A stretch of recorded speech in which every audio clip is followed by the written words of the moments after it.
제가 읽었던 교육업계의 흐름들과 교육의 핵심들 그리고 전 세계적인 트렌드들에 대해서 오늘 함께 공유를 드려보려고 합니다. 네, 오늘 제가 가져온 주제는요. AI와 메타버스 유행일까 미래일까 라는 주제예요. 요즘 에듀테크에서 키워드라고 했을 때 이 두 가지 단어를 빼놓을 수가 없죠. AI랑 메타버스는 진짜 뉴스에서도 옆에 학원 원장님께서도 또 학생들에게서도 정말 자주 등장하는 단어인 것 같아요. 근데 우리가 이 단어를 대할 때 사실은 그냥 이게 스쳐가는 유행 같은 건지 아니면 진짜 우리의 미래를 바꿀 키인 건지에 대해서 헷갈리곤 합니다. 정말 이렇게 유행처럼 떴다가 사라지는 단어도 많았고 결국 인터넷처럼 궁극적으로 우리 업계 전체를 바꿔낸 그런 기술들도 있었잖아요. 오늘 그 부분에 대해서 같이 말씀을 좀 드려보려고 합니다.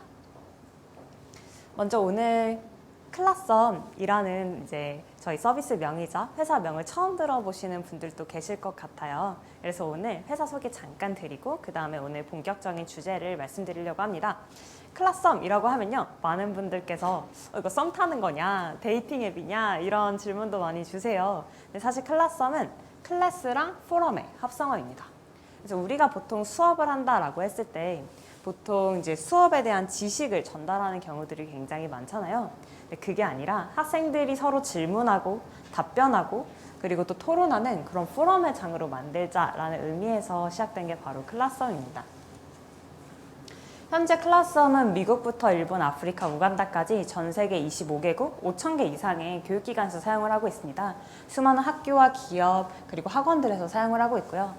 우리나라에서는 이제 학교는 카이스트부터 시작해서 서울대학교, 그리고 연세대학교, 이화여자대학교, 경희대학교 등 유수의 대학에서 사용을 하고 있고요.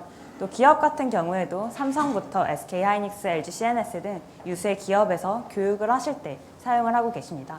학원 같은 경우에도 해상처럼 날라왔던 패스트 캠퍼스 같은 학원들부터 시작을 해서 수학의 기술 같은 입시학원이나 이런 이제 중고등학교 학원들까지도 넓게 사용을 하고 계십니다. 그래서 오늘은 제가 이런 이제 대학부터 기업까지 같이 교육을 도와드렸던 사례들을 바탕으로도 좀 말씀을 드려보려고 합니다. 클라썸은 2017년에 시작을 했어요. 그때부터 제가 이제 거의 5년 넘는 기간 동안 클라썸을 계속 해왔었는데요. 처음에 시작했던 건 학생들이 질문을 하지 않는다는 거였어요. 그러다 보니까 가르치시는 분들도 진짜 이해를 한 게 맞는지 눈빛 싸움을 하면서 맞추곤 합니다. 학생들은 질문을 하지 않고요. 우리가 태어날 때부터 항상 말을 안 하면 중간이라도 간다 이런 이야기를 듣고 살았었잖아요. 그래서 학생들이 대체 어떻게 해야 참여를 하는지에 대해서 그들이 자주 사용하는 카톡방, SNS를 분석을 하면서 하나씩 이제 플랫폼에 반영을 했었습니다. 그리고 나서 이제 미국 실리콘밸리와 한국에서는 이제 누적 74억 원의 투자를 유치하면서 큰 화제가 되기도 했었어요. 그래서 단순히 그냥 한국에서만 이제 확장하는 게 아니라 실제 미국부터 시작해서 전 세계에서 인정받으면서 빠르게 성장을 하고 있습니다. 또한 몇 주 전에는 청와대에 초청돼서 앞으로 대한민국 인재 육성을 위한 핵심은 결국 질문, 데이터, AI가 핵심이 될 것이다 라는 점을 대통령님과 장관님께 말씀을 드리기도 했었고요. 또 글로벌 국제 컨퍼런스에 꾸준히 참여를 하면서 한국뿐만 아니라 전 세계적으로도 존재감을 계속 드러내왔습니다. 또한 몇 달 전에는 미국 포브스지 아시아 100대 유망 기업에 선정이 되기도 했었고요. 또 저 개인적으로도 포브스 에이시아 30 under 30에 이제 선정이 되면서 큰 영광을 누릴 수도 있었습니다. 마지막으로 아까 말씀 주셨던 JTBC 차이나는 클래스 인생 수업에 출연을 해서 현재 교육 현장에는 어떤 문제점들이 있는지 그리고 그 문제점들을 클라썸이 어떻게 해결하고 있는지에 대해서 말씀을 드리기도 했어요. JTBC 공식 홈페이지에서 4회 들어가시면 바로 또 무료로 보실 수도 있으니까요. 혹시 궁금하신 분들은 보실 수 있습니다. 네, 그럼 클라썸 소개는 여기까지 잠깐 접어두고요. 오늘의 본 주제인 AI랑 메타버스로 돌아와 보도록 하겠습니다. 정말 많이 들어봤던 단어들인데 아직까지도 좀 손에 잡히지 않는 것 같아요. 그래서 뭘 지칭을 한다라는 건지 헷갈릴 때가 많은데요. 저랑 같이 오늘 AI와 메타버스의 공통점 4가지부터 같이 살펴보면서 파악을 해보도록 하겠습니다. 먼저 첫 번째로는요. 모든 곳에서 AI랑 메타버스를 말을 한다는 거예요. 보면은 2020년에 저희가 막 VR이다, AR이다, 블록체인이다 정말 다양한 이제 단어들이 떠올랐었죠. 근데 2021년에 이 모든 게 다 메타버스 하나로 평정이 됩니다. 어딜 가도 이 얘기밖에 하지 않아요. 두 번째는요. 이상은 화려한데 현실은 비루하다라는 거예요. 우리가 영화 속에서 보는 AI를 보면 되게 막 AI 인공지능 비서처럼 막 날 다 챙겨줄 것만 같고 내가 모르는 것도 다 이제 알려줄 것만 같은데, 근데 막상 우리가 AI를 뭔가 우리 현장에 도입하려고 하면 이게 맞나? 라는 생각이 드는, 그냥 단순히 AI 챗봇이라고 해도 검색 기능 정도로 제공을 하는 그런 불편한 챗봇들을 확인을 할 수가 있습니다. 세 번째는요, 막상 파헤쳐보면 또 AI나 메타버스가 아니라는 점이에요. AI라고 해서 도입을 했는데 그냥 막상 보면은 뭐야, 그냥 이거 그냥 규칙을 배열해 놓은 거잖아, 이런 정도 수준의 AI 챗봇들이 대부분이곤 하고요. 또 마지막으로는 왠지 우리를 위협할 것 같다라는 위협감이 들기도 합니다. 왠지 AI가 내 자리를 대체할 것만 같고 학생들이 다 가상세계에 빠져서 나오지 않을 것 같고 이런 걱정이 들기도 하죠. 사실 이 네 가지의 현상들이 이번에 처음 일어난 일이 아니더라고요. 그동안 우리가 커다란 기술이 나올 때마다 늘 반복되는 데자뷰 같은 현상들이었습니다.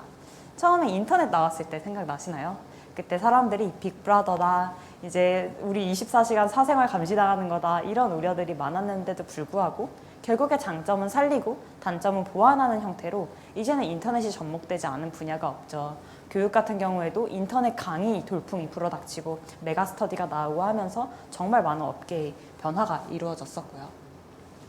그럼 여기까지 들으면 우리도 얼른 AI랑 메타버스에 뛰어들어야 되나? 우리도 그 선두주자로 뛰어야 되나? 뭐 이런 생각도 드실 것 같아요.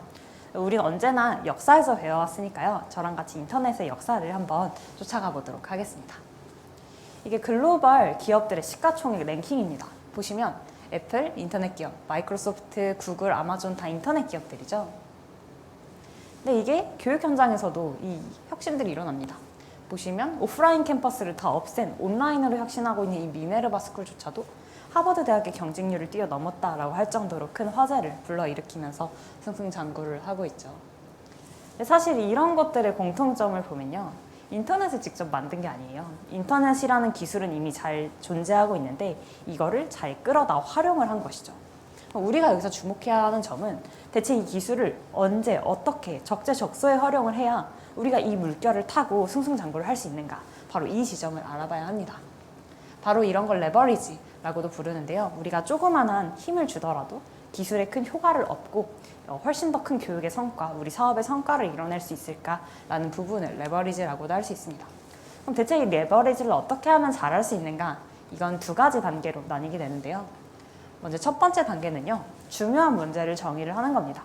사실 기술이라는 게 정말 많이 회자되지만 결국엔 단순한 도구일 뿐입니다. 그래서 우리가 교육 현장에서 얼마나 중요한 문제를 해결하는데 그 도구를 쓰느냐에 따라서 사실은 그 기술이 의미가 있을 수도 있고 없을 수도 있게 되는 것이죠. 그래서 가장 먼저 해야 하는 첫 번째 스텝은 지금 우리가 하고 있는 이 교육 현장에 정말 중요한 문제가 뭔지를 먼저 정하는 겁니다. 두 번째는요, 우리가 잘할 수 있는 것을 판단을 하는 겁니다. 중요한 문제도 정말 많을 거예요. 떠오르시는 문제들 많으실 텐데 그 중에서도 우리 학원에서 정말 자신 있는 분야, 자신 있는 학습의 방식을 좁혀서 생각해보고 바로 그 지점부터 문제를 해결하고 혁신을 시작해야지만 첫 걸음을 뗄 수가 있게 됩니다. 그럼 저랑 같이 스텝 1, 중요한 문제 정의부터 알아보도록 하겠습니다. 교육 현장의 문제, 어떤 것들 떠오르시나요? 아마 다양한 질문들 또 걱정들이 떠오르실 텐데요. 저는 이 말을 한번 이제 가져와 보고 싶었어요. 아마 한 번쯤 들어보신 적 있으실 것 같은데요. 19세기의 교실에서 20세기의 교사가 21세기의 학생들을 가르친다. 이게 19세기 교실의 모습이에요. 21세기 코로나19 이전까지 어떤 모습이었는지 한번 볼까요? 똑같이 앉아 있습니다. 선생님께서 이야기를 하시고요. 학생들은 가만히 앉아서 받아 적죠. 그리고 열심히 그대로 외웁니다. 이해가 되든 안 되든 일단 외우고요. 그걸 그대로 시험에서 암기한 거를 써 내려갑니다. 이런 이제 문제들, 이런 교육의 현장들이 계속 반복되어 왔어요. 근데 코비드19로는 좀 많이 바뀐 것 같아요. 인터넷도 이제 좀 잘 쓰는 것 같고요. 선생님들도 그렇게 인터넷 안 쓰실 것 같다가도 이제는 좀 쓰시는 것 같은 변화들이 체감이 되곤 하죠. 그럼 교육 현장이 어떻게 바뀌었는지 한번 살펴볼까요? 학생들은 똑같은 자세로 앉아 있습니다. 여전히 턱을 괴고 있고요. 선생님께서 하시는 말씀을 그대로 받아 적고 암기하고 시험을 보고 있어요. 학생들한테 달라진 건 딱 한 가지입니다. 원래는 선생님이 바로 내 앞에서 말씀 주셨는데 이제 내 노트북 안에 들어가신 것, 그게 유일한 차이점입니다. 우리가 인터넷이라는 기술을 잘 활용한다라고 생각을 하지만 사실 교육 현장의 문제를 해결한 건 그냥 내가 멀리 있어도 또는 언제 어디서든 그 교육에 참여할 수 있어 정도, 이미 5년 전, 10년 전에 이룩했던 수준 정도인 것이죠. 이 수다스러운 강사와 침묵하는 학생이라는 이 문제는 수십 년 동안 그냥 고질적으로 계속 이어져 온 문제였습니다. 근데 이게 정말 중요한 문제인가라는 생각도 해볼 수 있어요. 우리가 이 문제를 적극적으로 해결하지 않았어도 어쨌건 학생들 그동안 성적도 잘 내왔고 이제는 변화 안 해도 되는 거 아닌가? 그냥 다른 문제가 더 중요한 거 아닌가? 라는 생각도 할 수가 있습니다. 이제는 진짜 시대가 바뀌어서 이 문제가 너무나 중요해졌구나라는 걸 제가 체감했던 순간이 있었어요. 저는 2015년도부터 이제 카이스트에서 공부를 했었어요. 2016년도에는 컴퓨터공학을 공부를 했었는데요. 그때 한창 알파고 다들 기억하시나요? 알파고가 나와가지고 이제 막 바둑을 두기 시작하는 거예요. 다 이기기 시작합니다. 그때 이제 딥러닝에 대해서 이 AI가 대체 무엇인가에 대해서 다들 관심이 엄청 높아졌어요. 그러다 보니까 카이스트 제 후배들도 선배, 딥러닝 배우고 싶은데 대체 어떻게 배워야 돼요? 이런 질문들을 쏟아내기 시작했죠. 근데 그때 그 어떤 선배들도 그러면 카이스트 교수님의 AI 강의를 들어봐라고 추천해주는 선배는 단 한 명도 없었어요. 다 어떤 강의를 추천했냐면 그거 스탠포드에 AI의 대가라고 불리는 앤드류 교수님의 강의가 있는데 그냥 무료로 너가 바로 들을 수 있어. 이 강의 링크 한번 볼래? 라고 링크를 전달해 주는 거예요. 전 세계에서 가장 그 강의를 잘할 수 있는 교수님의 강의를 내가 들을 수 있는데 굳이 우리 학교 교수님께 내가 강의를 들을 이유가 점점 더 사라지고 있는 겁니다. 그러면 점점 더 학위의 역할들도 줄어들고 있는 이 시점에서 그 다음은 어떻게 되는 건지? 라는 생각을 해볼 수가 있겠죠. 근데 이러한 현상이 원래도 있었는데 코로나19로 인해서 더 수면 위로 드러나게 됩니다. 코로나19 때 대학교에서 현장 어땠죠? 등록금 반환해달라 이런 이야기들이 일어났었죠.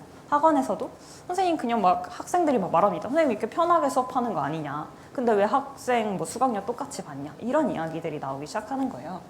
근데 사실 이거는 온라인으로 전환됐기 때문에 내가 돈을 더 반환해 주세요 라는 요구는 되게 표면적인 이해고요. 사실 그 깊숙이는 그동안 교육에서 제대로 하지 못했던 역할을 지적하는 겁니다. 내가 굳이 이 오프라인 현장까지 나와서 왜 선생님의 말씀을 그냥 집에서 편하게 온라인 강의로 들을 수도 있고 한국에서 가장 잘하는 분의 강의를 들을 수 있는데 내가 왜 이 자리까지 와서 들어야 되지? 라는 그런 궁금증들, 그런 의문, 이의제기들이 바로 이 코로나19를 기점으로 촉발되기 시작하는 겁니다. 근데 이게 단순히 한국만의 문제가 아니에요. 전 세계적으로도 미국에서도 보면요. 이런 밈이 있습니다. 학생들이 넷플릭스 비용이랑 하버드 대학 등록금을 비교하기 시작하는 거예요. 아니 넷플릭스도 나한테 그냥 영상 하나 던져주고 하버드 대학도 나한테 영상 하나 던져주는데 왜 너네는 수백 배의 요금을 나한테 청구하는 거야? 이런 이야기들이 나오기 시작하는 거죠. 결국에는 이게 우리나라뿐만 아니라 인터넷이 통하는 국가라면 어디서든 발생하는 그런 현상이 되었습니다. 그리고 계속해서 학원 강의 그리고 이런 사교육 업계에서도 이런 이슈들은 계속 있어 왔죠. 점점 더 그냥 잘하는 컨텐츠를 보고 싶어하는 학생들은 이런 스타 강사 강의도 너무 재밌게 해주고 막 내가 봤을 때 막 잘생기고 예쁘고 내가 팬이고 막 이런 선생님의 강의를 듣는 게 더 즐겁고 나를 막 따로 케어해주는 게 아니면 그냥 이 강의를 듣는 게 그냥 학생들한테 더 좋은 그런 현상들이 일어나기 시작합니다. 그러다 보니까 전 세계에서 말하고 있는 이 강사의 역할이 바뀌었다라고 하는 말의 핵심은요. 기존에는 지식을 그냥 전달하는 티칭의 그런 역할들이 대부분이었다면 앞으로는 코칭이 될 거다라고 이야기합니다.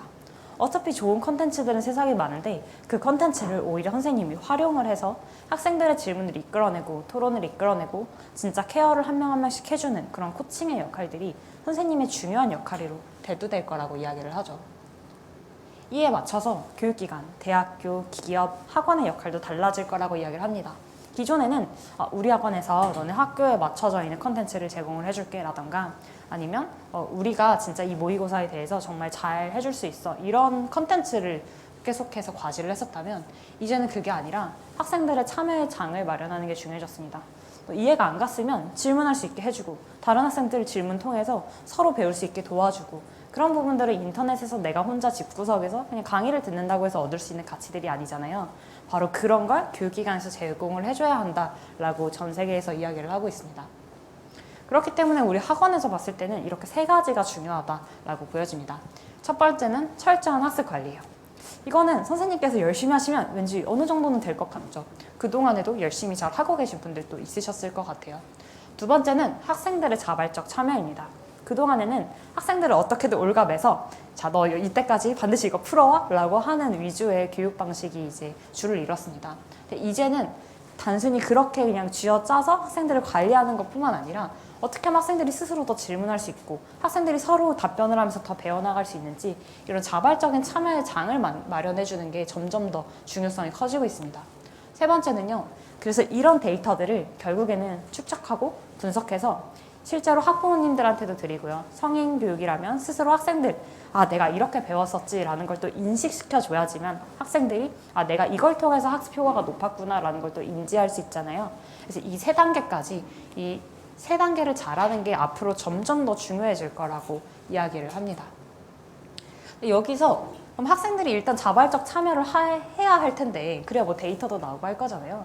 근데 지금까지 우리가 학생들한테 질문하지 말라고 한 적은 없어요. 질문도 하는 거 좋다고도 이야기를 하고 뭐 질문의 중요성도 교육 현장에서 항상 이야기를 해왔는데 그런데도 불구하고 학생들은 침묵을 합니다. 그렇다면 학생들에게 질문하라고 닥달해도 안 되는 거니까 대체 왜 질문하지 않는지부터 한번 뜯어봐야겠죠. 저랑 한번 그걸 파헤쳐 보도록 하겠습니다. 영상으로 준비를 해봤는데요. 한번 같이 볼게요. 수업을 듣고 있었어요. 저는 수업 전 문제를 미리 풀어가는 편인데 어느 날 교수님께서 이건 정답이 0인데 쉬우니까 꼭 풀어볼 필요는 없겠죠? 라고 하시면서 넘어가시는 거예요. 전 3이 나왔는데 말이에요. 그런데 주변 사람들은 아무렇지도 않은 걸 보니 아무래도 제가 틀린 것 같았어요. 그래서 다시 풀어보니 제가 실수한 부분이 있더라고요. 에이 뭐야, 내가 틀렸었잖아. 그래서 다시 풀어보니까 마이너스 1이 나왔어요. 더 혼란스러워졌어요. 질문을 했다가 제가 틀린 거면 어쩌죠? 뒤에서 비웃으면 어쩌죠? 손을 들었는데 교수님이 못 보셔서 1시간 같은 1분 동안 손을 들고 있으면 어쩌죠? 제 손 때문에 뒤에 있는 사람의 시야를 가리게 되면 어쩌죠? 오랫동안 말을 안 해서 질문할 때 교수님 픽사가 나면 어쩌죠? 이미 한참 지났는데 저 때문에 수업의 흐름이 끊기면 어쩌죠? 저 때문에 수업이 더 늦게 끝나면 자, 수업 끝. 다음 시간에 퀴즈 볼게요. 네, 이게 사실은 대학을 배경으로 나와 있지만 어디서든 일어나는 현상들이죠. 사실 실제 우리가 교육을 참여하더라도 또 자주 느끼는 그런 생각들인 것 같아요. 클래스홈에서는 이제 이런 부분들을 저희가 대체 어떻게 해야 이런 학생들의 심리적 장벽들을 깰 수 있을지에 대해서 계속 분석을 해왔고 그 결과 정말 많은 차이들을 불러일으킬 수 있었어요. 실제로 이건 서울대학교 교수님께서 저한테 보내셨던 카톡 내용이에요. 보시면 이제 서울대학교에는 ETL이라고 하는 어떤 학습 관리 시스템이 있어요. 아마 이제 학원들도 그렇고 그냥 뭔가 이제 과제를 제출하는 어떤 게시판 형태를 하나씩 가지고 계실 텐데요. 거기 이제 Q&A 게시판이라고 이름을 붙여서 게시판을 하나 만들어서 가지고 계셨던 거예요. 근데 이미 Q&A 게시판이 있는데 별도의 질문 게시판이 있다고 해서 학생들이 질문을 하겠냐. 이미 있는 게시판도 학생들이 활용을 안 하고 있다. 이런 이야기를 처음에 주셨어요. 근데 그 다음에 몇 달 동안 클래스홈을 잠깐 써보시더니 완전 다른 내용의 카톡을 주시더라고요. 지금은 클래스홈 없었으면 어떻게 안 하고 있다. 남은 기간 동안 학생들의 질문이 300개가 넘을 것 같다. 이런 이야기들을 주시는 거예요. 이때 교수님께서 느끼셨던 점이 뭐였냐면 학생들이 사실 질문이 없는 게 아니라 질문을 못하고 있었구나 라는 점을 깨닫게 되신 거예요. 그리고 더 놀라신 거는 학생들이 서로한테 답변을 해준다라는 점이었어요. 학생들이 서로한테 다 함께 도우면서 질문을 해결하니까 학생들도 내가 정말 탄탄하게 이해한 게 맞는지를 복습하고 한 번 더 짚게 되고요. 또 학생들 입장에서는 훨씬 더 빠르게 답변을 받을 수 있죠. 선생님 답변만 내가 계속 기다리는 게 아니라요.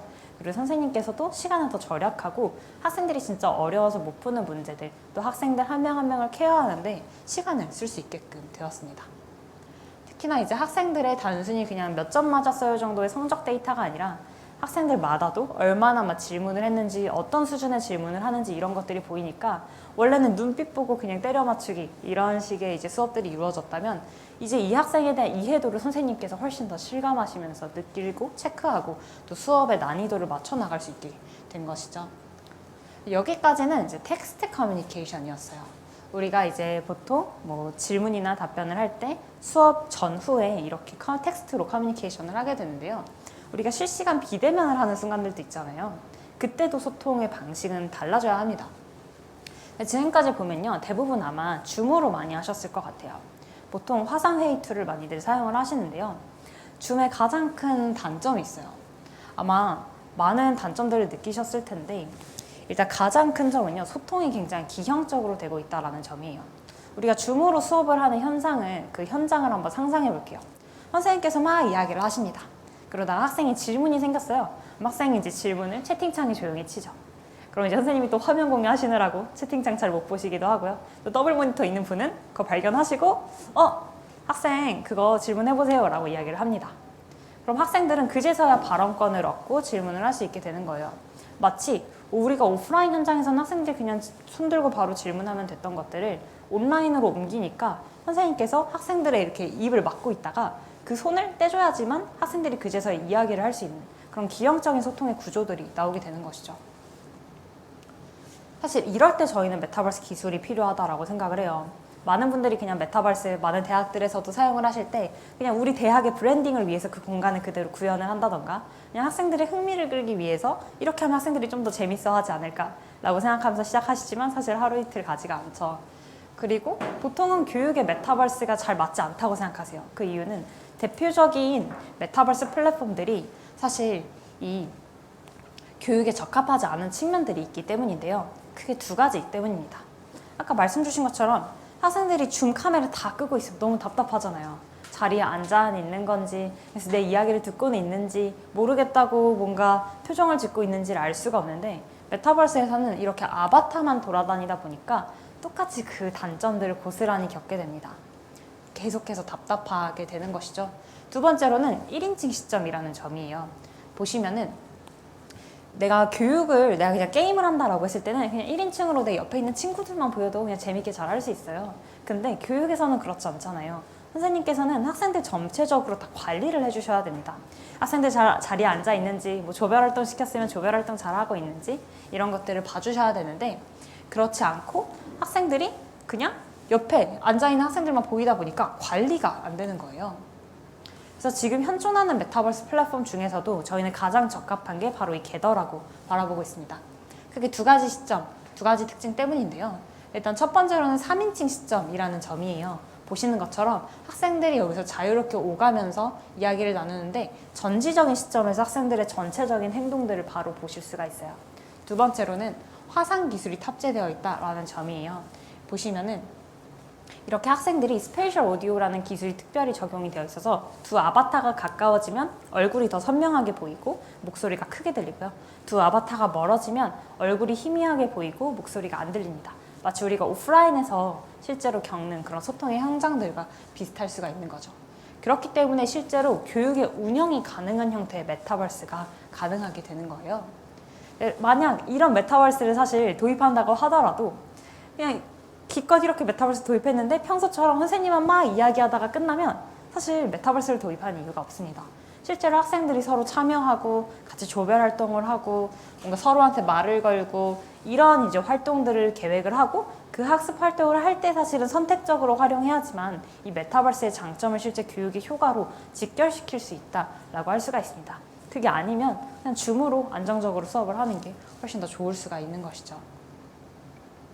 그래서 클래스홈에서 메타버스를 실제 활용을 할 때는요, 이런 식으로 이제 소통 있는 교육들을 진행하시기도 하고, 또 클래스홈에 저희가 다 통합을 시켜놨기 때문에 진짜 우리가 평소에는 클래스홈에서 뭐 줌으로 소통을 하다가 또 강의 전후에는 질문하고 답변을 하다가 메타버스가 필요한 그 소통의 순간에 메타버스를 바로 꺼냈을 수 있도록 통합을 해놨습니다.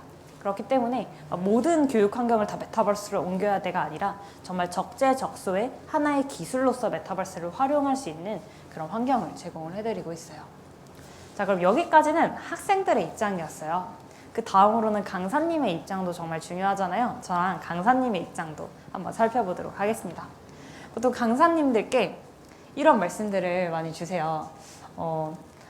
이제 참여의 장이 중요하다고 하는데 우리도 학생들 좀 더 케어하고 질문도 좀 더 불러일으키자라고 말씀 주시면 강사님들이 이런 말씀을 하시죠. 제가 강의도 진짜 많고 어떻게 소통까지 그렇게 신경 쓰나요? 월급 더 주시나요? 이런 이야기들을 막 하세요. 근데 저희는 이것도 되게 현실적인 문제라고 생각을 합니다. 그럼 어떻게 하면 강사님과 조교님의 비효율적인 업무들, 반복적인 업무들을 줄여줄 수 있을까가 동시에 진행이 되어야 하는데요. 이때 바로 AI라는 기술이 필요하다라고 생각을 합니다. 보시면 학생들이 꼭 이렇게 물어봐요. 내가 분명히 막 공지했는데도 선생님 숙제서 언제까지 제출해야 돼요? 라고 이야기를 합니다. 그랬을 때 이제 만약에 클라스함을 쓰고 있었다면 AI 조교가 대신해서 나타나는 거죠. 근데 이거 3일 전에 다른 학생이 똑같이 질문했는데 이거 한번 봐라볼래? 라고 알려주는 거예요. 그럼 학생 입장에서는 5초 만에 바로 질문을 해결할 수 있게 되고요. 또 선생님 입장에서는 이미 다 가르쳐준 거, 중복되는 것들, 이런 것들은 AI가 계속해서 해결을 합니다. 근데 여기서 더 포인트는요. 이렇게 질문들이 많이 쌓이고 우리 학원만의 경쟁력이 되는 이 Q&A가 쌓일수록 이 데이터가 활용이 돼서 점점 더 AI가 추천해줄 수 있는 질문들이 많아지는 거예요. 그래서 기존에는 사실 컨텐츠 위주로 학원을 운영하다 보면 뭔가 스타 강사라든가 잘하시는 선생님이 빠지게 되면은 학생들은 이제 다시 그 선생님을 따라서 학원을 옮긴다거나 막 이런 경우들도 많이 있었는데 이제는 이 데이터가 우리 학원에 축적이 되는 거예요. 그렇기 때문에 선생님들이 바뀌거나 하시더라도 그냥 이 데이터가 학원에 다 남아있고 노하우가 학원에 남아있기 때문에 그 경쟁력이 고스란히 우리 학원에 남아있을 수가 있게 되는 것이죠. 그래서 이 AI 조교가 그 데이터를 축적한 걸 계속 활용하게 해주니까 이 경쟁력은 계속해서 높아지게 됩니다. 클라스함에서 보유하고 있는 이런 AI 기술은 저희가 2018년에 마이크로소프트에서 개최했던 전 세계 소프트웨어 경진대회에서 한국 대표, 아시아 태평양 지역 대표로 선정이 되면서 미국 시애틀에서 월드 파이널리스트로 선정이 되기도 했었고요. 또 작년에는 글로벌 실리콘밸리에서 전 세계 가장 혁신적인 에듀테크 스타트업 200개를 뽑았어요. 그때 저희가 미국 기업들과 나란히 선정이 되기도 했었고요. 또 며칠 전에는 GS Awards라고 해서 전 세계 40개국 180개 팀이 참여하는 이 대회에서 저희가 1위로 우승을 했습니다. 그러면서 한국을 빛내서 큰 화제가 되기도 했었는데요. 이 대회에서 입증을 했던 것처럼 클라스함에서 보유하고 있는 이런 AI 기술은 단순히 그냥 한국에서 잘하는 정도의 수준이 아니라 전 세계적으로 봤을 때도 이러한 기술을 보유하고 있는 AI 조교가 없음을 실감할 수가 있었습니다. 여기까지는 우리가 중요한 문제가 무엇인지를 같이 정의를 해봤어요. 그 다음부터는 우리가 잘할 수 있는 것을 판단해보는 게 굉장히 중요합니다. 우리 학원의 특색은 무엇일지, 우리 학원만이 갖고 있는 특장점은 무엇일지를 생각을 해보는 것이죠. 지금까지 소개해드렸던 클라스홈 제품을 한번 정리를 해볼게요. 우리가 활용할 수 있는 기술을 다시 짚어보면 지금 클라스홈에서는 웹이랑 앱이 자동으로 이제 업데이트되고 또 여기서 VOD라든가 영상도 올리고 수강률도 체크가 되고 그리고 라이브 강의도 진행이 되고요. 유튜브 라이브도 되고 줌도 다 연동이 되어 있고 여기서 강력한 소통 기능들 질문도 하고 답변도 하고 AI 조교도 하고 또 메타버스까지 연동하는 이런 기술적인 환경들은 다 마련이 되어 있습니다. 심지어 클라스함에서 직접 제공하지 않는 여러 가지 이제 다양한 에듀테크에서 필요한 기술들은 클라스함에서 이미 다 연동을 해서 허브로 만들어 놨어요. 그래서 그냥 클라스함만 도입하면 이 툴들은 다 자연히 따라오고 우리가 뭘 활용할지만 선택해서 조합해서 활용을 하면 되는 환경까지는 다 만들어져 있습니다. 그러면 이런 기술적 환경에서 우리만의 경쟁력은 뭘로 둘 건지를 생각을 해보시는 것이죠. 그래서 그렇게 방향을 결정을 해야 되는데 사실 이 방향은 저보다도 이 강연을 듣고 계신 지금 원장님들께서 훨씬 더 잘 아실 거라고 생각을 합니다. 그래서 우리 학원만의 방향들을 생각을 해서 정하시게 되면요. 그 다음부터는 이제 속도전입니다. 보통 특히 큰 기업에 이제 학원을 하실수록 많은 오류를 범하시는 게 직접 구축을 하려고 하세요. 왠지 우리 거를 만드는 게 중요할 것 같고 집도 전세가 다르고 내가 이렇게 자가로 소유하는 게 다른데 우리 소프트웨어를 해야 되지 않을까? 라는 생각을 많이 하세요. 근데 집과 소프트웨어의 가장 큰 차이점은 집은 그냥 5년, 10년이고 그래도 계속 쓸 수 있잖아요. 근데 소프트웨어는 당장 3개월만 되더라도 그 기술의 트렌드를 빠르게 따라잡지 않으면 금방 구식이 되어버립니다. 그렇기 때문에 내가 소유하고 있는 게 오히려 자산 가치가 너무나 빨리 떨어지게 되는 거예요. 그래서 대부분의 잘하고 있는 곳들은요. 이런 기술들을 잘 활용을 합니다. 직접 구축을 해봤자 어차피 우리의 경쟁력이 그 기술을 잘 구현하는 데 있는 게 아니기 때문에 우리가 잘하는 교육에 더 집중을 하고요. 기술은 이미 잘하고 있는 것들을 빨리 끌어다 씁니다. 그래서 클라스함 같은 경우도 이미 다 구축을 해놨고요. 저희가 이걸 알아서 업데이트를 해드려요. 그러면 학원에서는 이걸 그대로 그냥 임대 형태로 빠르게 가져가 쓰는 거죠. 기존에 구축할 때에는 또 구축 한번 하려고 하면 업체 선정하고 수억 원의 예산을 막 들이고 여러 가지 막 유지 보수는 또 어떻게 할 건지 업체가 사라지면 어떡하지 막 이런 여러 가지 걱정들을 하시고 계속해서 구식 서비스일 수밖에 없었어요. 구축하는데 또 1, 2년 걸리죠. 안정하는데 1, 2년 걸리죠. 그러면 또 새로운 서비스였으니까 버그가 당연히 많죠. 이런 식으로 우리 학원 서비스는 항상 뭔가 느려, 구식이야 이런 이야기가 나오기가 쉬웠는데 클라스홈에서는 바로 계속 업데이트가 되니까 학생들이 가장 자주 사용하는 그런 서비스의 퀄리티를 유지할 수 있는 거예요. 학생들이 가장 자주 사용하는 서비스들이 어떤 게 있죠? 넷플릭스, 페이스북 같이 전 세계에서 가장 똑똑한 인재들이 매일매일 업데이트하는 그런 서비스 쓰고 있거든요. 그런 퀄리티를 우리 학원도 맞출 수가 있게끔 되는 거죠.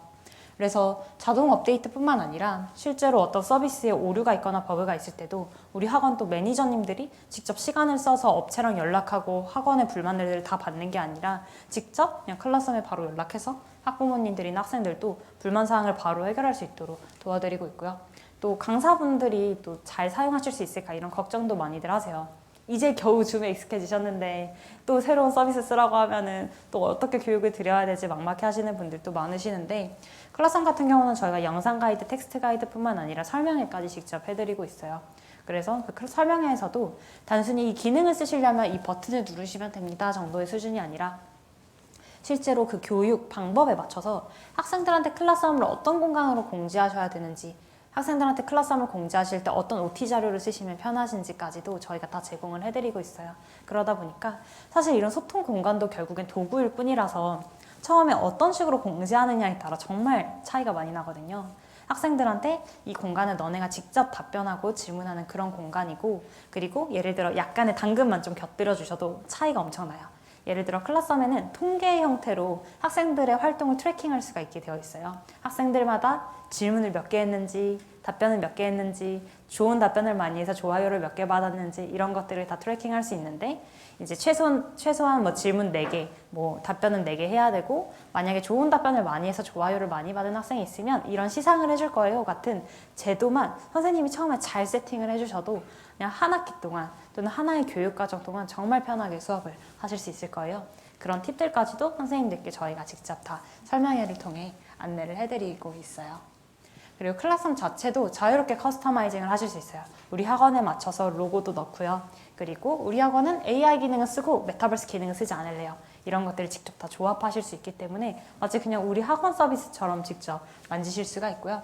또 만약에 학원 자체 사이트가 이미 있다면 그것도 연동하실 수가 있어요. 그래서 학생들이 새로 클래스룸에 가입하고 하는 게 아니라 기존에 우리 학원의 사이트에 가입했던 그 계정 그대로 클래스룸에 로그인을 하기 때문에 학생들은 새로운 서비스를 사용한다라는 느낌이 아니라 우리 학원의 게시판 하나가 되게 좋아졌네? 이런 생각을 할 수 있게끔 되는 것이죠. 그리고 저희가 이제 줌이나 겟더 같은 서비스들은요, 직접 공식 파트너십을 맺고 있어요. 그래서 제품을 통합할 뿐만 아니라 저희가 구매 대행까지도 도와드릴 수가 있습니다. 그래서 기존의 줌이랑 겟더 같은 경우는 교육 할인도 어느 정도 있는데요. 이걸 넘어서서 저희가 추가적인 할인을 또 제공을 해드릴 수가 있어요. 그래서 저희 고객분들께는 좀 더 이런 줌이나 겟더도 해외 결제로도 고생을 많이 하시는데 훨씬 더 저렴한 가격으로 쓰실 수 있도록 도와드리고 있습니다. 네, 그럼 여기까지 이제 클래스룸에 대한 소개를 드렸는데요. 혹시 질문 있으시면은 질문 받고 그 다음으로는 저희가 이 클래스룸이라는 기업을 어떻게 만들게 되었는지, 그리고 수많은 에듀테크들이 사실은 굉장히 관리자 중심적인 에듀테크들이 되게 많아왔어요. 그냥 뭔가 숙제를 쉽게 관리할 수 있게 해준다던가 이런 공지를 그냥 쉽게 관리할 수 있게 해준다던가 이런 게 되게 많았는데, 어떻게 해서 이 교육 현장의 변화를 만드는 서비스를 만들게 되었는지에 대한 히스토리를 그 다음으로 좀 들려드리려고 합니다. 혹시 질문 있으시면은 여기 채팅창에다가 올려주세요. 아마 이따 뒤에 Q&A 세션 따로 또 준비하실 것 같아서, 그러면 제가 이것까지 말씀을 같이 드리고 네네. 말씀을 잘 들었는데 네네. 구체적으로 와닿지가 않아요. 네. 그래서 좀 데모를 데모를 보여드릴까요? 사용하고 있는지. 네네. 요것은 히스토리 설명하고 뒤에서 한번 데모를 보여드릴까요? 네. 네네, 좋습니다. 좋은 의견 주셔서 감사해요. 그러면 제가 히스토리 간단하게 설명드리고 실제로 서비스가 어떻게 생겼는지도 같이 좀 보여드리도록 하겠습니다. 네, 클래스룸 히스토리는 제가 얼마 전에 차이나는 클래스에서도 좀 설명을 드렸는데 조금 더 오늘 이 자리에서는 구체적으로 말씀을 드려보려고 해요. 제가 이제 중학교 1학년 때였어요.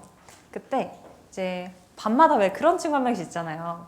저 친구는 머리는 진짜 똑똑한 것 같은데 왜 공부를 안 하지? 이런 생각이 드는 친구들이 있잖아요. 저랑 가장 친했던 친구가 바로 그런 친구였어요. 그러다 보니까 그 친구랑 같이 이제 제가 공부를 하자라고 제안을 하기 시작합니다.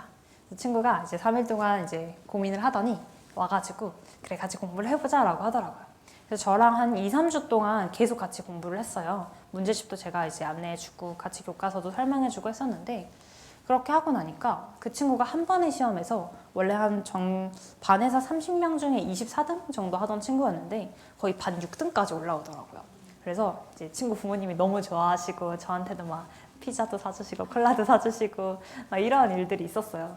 너무 뿌듯했는데 사실 그때 제가 더 놀랐던 게 뭐였냐면 제 성적이 오르는 거예요. 저는 그냥 친구를 도와주겠다는 마음으로 가르쳐준 거였는데 가르쳐주는 과정에서 제가 뭘 잘못 이해했었는지를 알게 되고 뭐가 구멍이었는지를 알게 되니까 더 기억에도 잘 남고 훨씬 더 시험을 잘 볼 수가 있게 되더라고요. 그래서 그 다음에 이제 중고등학교를 가서는 이제는 아예 친구들이랑 각을 잡고 공부를 하게 됩니다. 그래서 실제로 중고등학교 때는 제가 내신 시험 3주 전부터 친구랑 같이 저희 집에서 합숙을 했어요. 그래서 같이 서로 노트 필기를 다 베낀 다음에 그 교과서 한 장 한 장을 서로 넘겨가면서 가르쳐줬어요. 그러다 보니까 실제로 고등학교 때도 봤던 모든 시험에서 다 1등급을 맞으면서 원하는 대학에도 갈 수 있는 그런 시점들을 누릴 수가 있었습니다. 이때 제가 느꼈던 게 뭐였냐면 함께 배우면 더 재미있게 배울 수 있고 탄탄하게 배울 수 있고 심지어 끝까지 노력해서 끝까지 포기하지 않고 배울 수 있구나 라는 지점을 좀 깨닫게 됐어요. 근데 막상 제가 이제 이런 학교에 가니까 그런 환경이 안 되더라고요. 아마 많은 학원에서도 느끼실 텐데 내 옆에 있는 친구들이 누군지 잘 모르겠기도 하고요. 그리고 왠지 내가 물어보면 혼자 그냥 바보 같은 질문을 하는 그런 기분이 드는 거예요. 왠지 다 똑똑한 학생들이 모여있는 것 같고 나만 모르나? 이런 눈치를 살피게 되는 거죠. 그리고 뭔가 메일 같은 걸 쓰기에도 굉장히 부담스러운 시점들이 많았고요. 학교에 뭔가 게시판이라고 있는데 여기서 아무도 질문하지도 않고 여기서 질문해봤자 그냥 무시당할 것만 같고 이런 생각들이 들더라고요. 뭐 어떻게든 그래도 친구 한 명 붙잡고 열심히 공부를 했었어요. 근데 그러다가 제가 이걸 진짜 바꿔야겠다라고 생각했던 계기가 뭐였냐면 카이스트에서는 1학년을 다 마치고 나서 이제 학과를 선택을 하게 돼요. 그때 저는 컴퓨터공학과에 가려고 했었는데 선배가 무조건 전산 동아리에 들어가라고 하는 거예요. 왜 컴퓨터 동아리에 꼭 들어가라고 하세요? 라고 여쭤보니까 이런 동아리에 너가 들어가 있지 않으면 물어볼 친구도 없고 선배도 없고 너한테 아무런 인맥이 없으니까 제대로 공부를 못할 거라고 이야기를 하더라고요. 그래서 이걸 좀 바꿔야겠다라는 생각이 들어서 그때 이제 저를 도와줄 수 있는 친구들을 찾으려고 학생회 과대표 선거에 나가게 됩니다. 그래서 이런 게 지금 문제라고 생각을 하는데 혹시 이걸 같이 도와줄 친구가 있냐 라면서 이제 과대표 선거에 나갔었고 이때 당선이 되면서 이때 제가 했던 첫 번째 학생회 사업이 바로 과목별 톡방이라는 사업이었어요. 이 과목별 톡방이 뭐였냐면 수업마다 카카오톡 오픈 채팅방을 하나씩 만들어주는 거예요.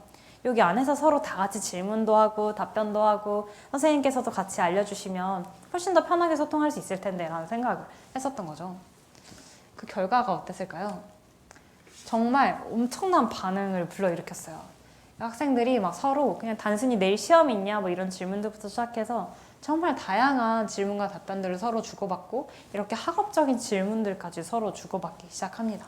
실제로 나는 이 톡방이 없었다면 한 학기를 못 버텼을 거야 같은 학생들까지도 나오기 시작하는 거예요. 근데 심지어 이제 이게 처음에는 4개 톡방에서 시작을 했다가 반응이 좋아서 점점 다른 학과로 퍼지고 서울대학교 같은 다른 학교로 퍼지기 시작합니다. 그러면서 이게 진짜 우리한테만 필요한 게 아니라 정말 많은 사람들한테 필요했구나 라는 걸 느낄 수가 있었어요. 근데 이게 톡방이다 보니까 너무 불편한 점이 많은 거예요. 질문 답변 섞이고 질문이 묻히고 모든 말에 대한 알림을 다 받거나 안 받아야 되고 그러다 보니까 이걸 좀 더 제대로 만들 수는 없을까라는 생각이 들어서 그때 이 문제점에 공감하는 친구들이랑 모여서 클래스업 1.0을 만들게 됩니다. 이때가 이제 2017년이었는데요. 카이스트에서 이제 똑똑하고 책임감 있다라고 생각하는 컴퓨터공학 친구들과 산업 디자인과 친구들을 같이 이제 묶어가지고 이렇게 만들어서 클래스업 1.0을 만들게 됩니다. 이때를 기점으로 해서 저희가 계속해서 확장을 해나갔었고 그래서 처음에는 진짜 질문하고 답변하는 거에만 집중을 했었다면 그 다음에는 데이터 축적하고 분석하는 것, 그 다음으로는 AI까지 확장을 해나가기 시작합니다. 그래서 대학교 같은 경우에서도 처음에는 콜드메일로 시작해서 그 다음에는 교수님들끼리 계속 입소문을 막 내시면서 퍼지기 시작했어요. 이거 수업 써봤는데 너무 좋던데 너네 써봐 막 이런 식의 이야기들이 나오기 시작하고 막 교수님들끼리도 단톡방이 또 있으시더라고요. 그런 데서 계속해서 커지면서 대학 쪽에서 확장이 먼저 되기 시작했었습니다. 근데 저희가 이때 이제 2가지 가설을 세웠어요. 정말 이거에 고통받는 게 우리들 뿐일까? 실제로 해외에서도 많은 똑같은 고통을 느끼고 있을 것 같고 그리고 기업이나 아니면 학원들에서도 똑같은 문제점들이 있을 것 같은데 우리가 이곳에서도 문제가 있는지를 확인해 볼 수 없을까? 라고 살펴봤었고요. 그래서 아까 말씀드렸던 이매진 컵이 바로 이 전 세계 시장에서의 니즈를 확인하기 위함이었어요. 그래서 이곳에서 하버드, 스탠포드부터 시작해서 각 국가의 학생들을 만나면서 너네도 이런 문제가 있는지를 물어봤었고, 그때 그것들이 이제 검증이 되기 시작하면서 그냥 우리가 이게 동양의 문화라서 질문을 못하나라고 생각을 했었는데, 질문을 더 많이 하게 만들고 또 이 질문을 효율화시켜주고 또 여기를 데이터를 추적하고 분석해서 인사이트를 제공하는 건 전 세계 공통의 니즈더라고요. 그래서 이때를 기점으로 해외 박람회를 나가면서 니즈를 검증하기 시작했고, 또 아예 실리콘밸리로 저희가 비행기 타고 날아가서 이제 계속해서 스탠포드부터 시작해서 각종 교수님들을 만나고, 또 교수님들께서 와 이거 너무 좋다 하시면서 그냥 아예 스탠포드 전체 교육 대학원 아니면 교육센터까지도 소개를 해주시면서 이게 실제 미국에서도 가치가 있구나 라는 것들을 검증할 수 있는 그런 발판들을 만들 수가 있었습니다. 그리고 해외 대학뿐만 아니라 저희가 그 다음 이제 다른 시장에서도 니즈가 있냐를 확인할 때는 정주행 창업경진대회라고 하는 우리나라에서 가장 이제 권위 있는 창업경진대회에 나갔었어요. 그때 이런 이제 크립톤이라는 투자사의 대표님을 같이 만나게 되면서 저희가 LG부터 시작해서 학원들이라든가 이런 곳에서 레퍼런스를 만들기 시작했습니다. 그래서 실제로 클래스룸을 통해서 이런 곳의 교육도 변화하네. 근데 여기서도 교육의 가치를 느낄 수가 있네. 이런 지점들을 발견하면서 대상을 받게 됐었고요. 이때를 기점으로 저희가 이제 2019년에 11억 투자 유치하고 얼마 전에 60억 원의 투자를 유치하면서 계속해서 성장해 나가는 그런 발판들을 만들 수가 있었습니다. 그래서 이런 식으로 계속 발전을 해왔었고, 또 클래스룸에서 모든 걸 직접 다 만들려고 하진 않았어요. 이런 AI 기술은 저희가 직접 집중해서 만든 기술이지만, 예를 들어 저희가 직접 하지는 않고 하지만 소통을 하나의 부분으로서 통합하면 좋을 만한 이런 겟더 같은 플랫폼들은 저희가 아예 공식 파트너십을 맺으면서 이렇게 같이 상생하면서 성장할 수 있는 그런 환경들을 만들었습니다. 그래서 저희가 저는 첫 창업인데 어떻게 이렇게 빠르게 성장했냐라는 이야기들도 많이 듣고, 그리고 에듀테크 스타트업 중에서도 굉장히 이렇게 빠르게 성장하는 곳을 처음 봤다라는 분들도 많이 말씀을 주셨었는데, 저는 그게 이 세 가지 때문이라고 생각을 해요. 실제로 그냥 어떤 기술을 앞세우기보다는 실제 학습 현장에서 어떤 문제점이 있었는지를 집중했던 점, 그리고 두 번째는 정말 많은 문제들이 있고 정말 많은 아이템들이 있을 수 있지만 그 중에서도 우리가 정말 잘하는 거에 집중을 했던 것, 그리고 세 번째는 정말 끊임없이 빠르게 학습을 했던 것. 이 세 가지가 저는 그 주요한 지점 아니었나라는 생각이 듭니다. 그리고 이 모든 것들을 단순히 그냥 대표인 저 혼자서 하는 게 아니라 저희 팀 자체 한 명 한 명도 이렇게 일할 수 있도록 문화를 만들어 나갔던 것들이 지금 저희 팀에서 가장 자랑스러운 자산이라고도 할 수 있을 것 같아요. 그래서 사실 이 부분은 저는 스타트업뿐만 아니라 어떤 조직이든 되게 공통적으로 발생할 수 있는 요소라고 생각을 합니다. 그래서 저희 팀에서도 어떤 교육기관들에서 잘하는 거에 집중하실 수 있도록 그런 기술적 환경들에 대해서 큰 고민 없이 바로 가져다 쓰실 수 있는 그런 환경을 만드는 게 저희의 목표이기도 합니다. 네, 그럼 여기까지 이제 클래스룸에 대한 소개를 마치고요. 실제 클래스룸의 모습을 좀 보여드리면 좋을 것 같아요. 제가 클래스룸을 하나 보여드려 볼게요. 실제로도 이제 클래스룸 사용하시려면 이렇게 classroom.com을 클릭을 하시면 바로 들어와서 보실 수가 있어요. 그래서 여기 가입하고 로그인 하실 때 회원 가입하고 로그인해서 보시면 되는데요.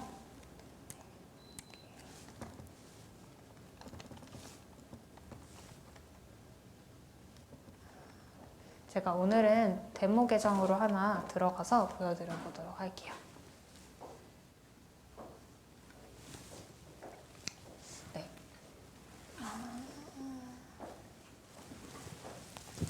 보통 이제 저희가 웹사이트도 제공을 하고 있고 어플리케이션, 핸드폰 앱도 제공을 하고 있는데요. 오늘은 웹 위주로 좀 보여드려 볼게요. 보시면은 여기 이제 이 바에서 내가 지금 참여하고 있는 강의 또는 내가 가르치고 있는 강의들을 이렇게 볼 수가 있게끔 되어 있습니다. 그래서 이 강의에 들어가게 되면요, 이 강의 공간으로 이렇게 이동을 하게끔 되어 있어요. 여기 보시면 크게 5가지의 탭이 있습니다. 커뮤니티, 커리큘럼, 설문, 통계 설정 이렇게 있는데요. 탭 하나씩 좀 설명을 드려보면, 커뮤니티는 서로 막 이야기를 나누는 공간이에요. 학생들이 질문도 하고요, 답변도 하고요, 또 선생님께서 여기서 공지도 하시고요. 이렇게 이야기를 나누게 됩니다. 커리큘럼은 교육과정을 설계하는 기능이에요.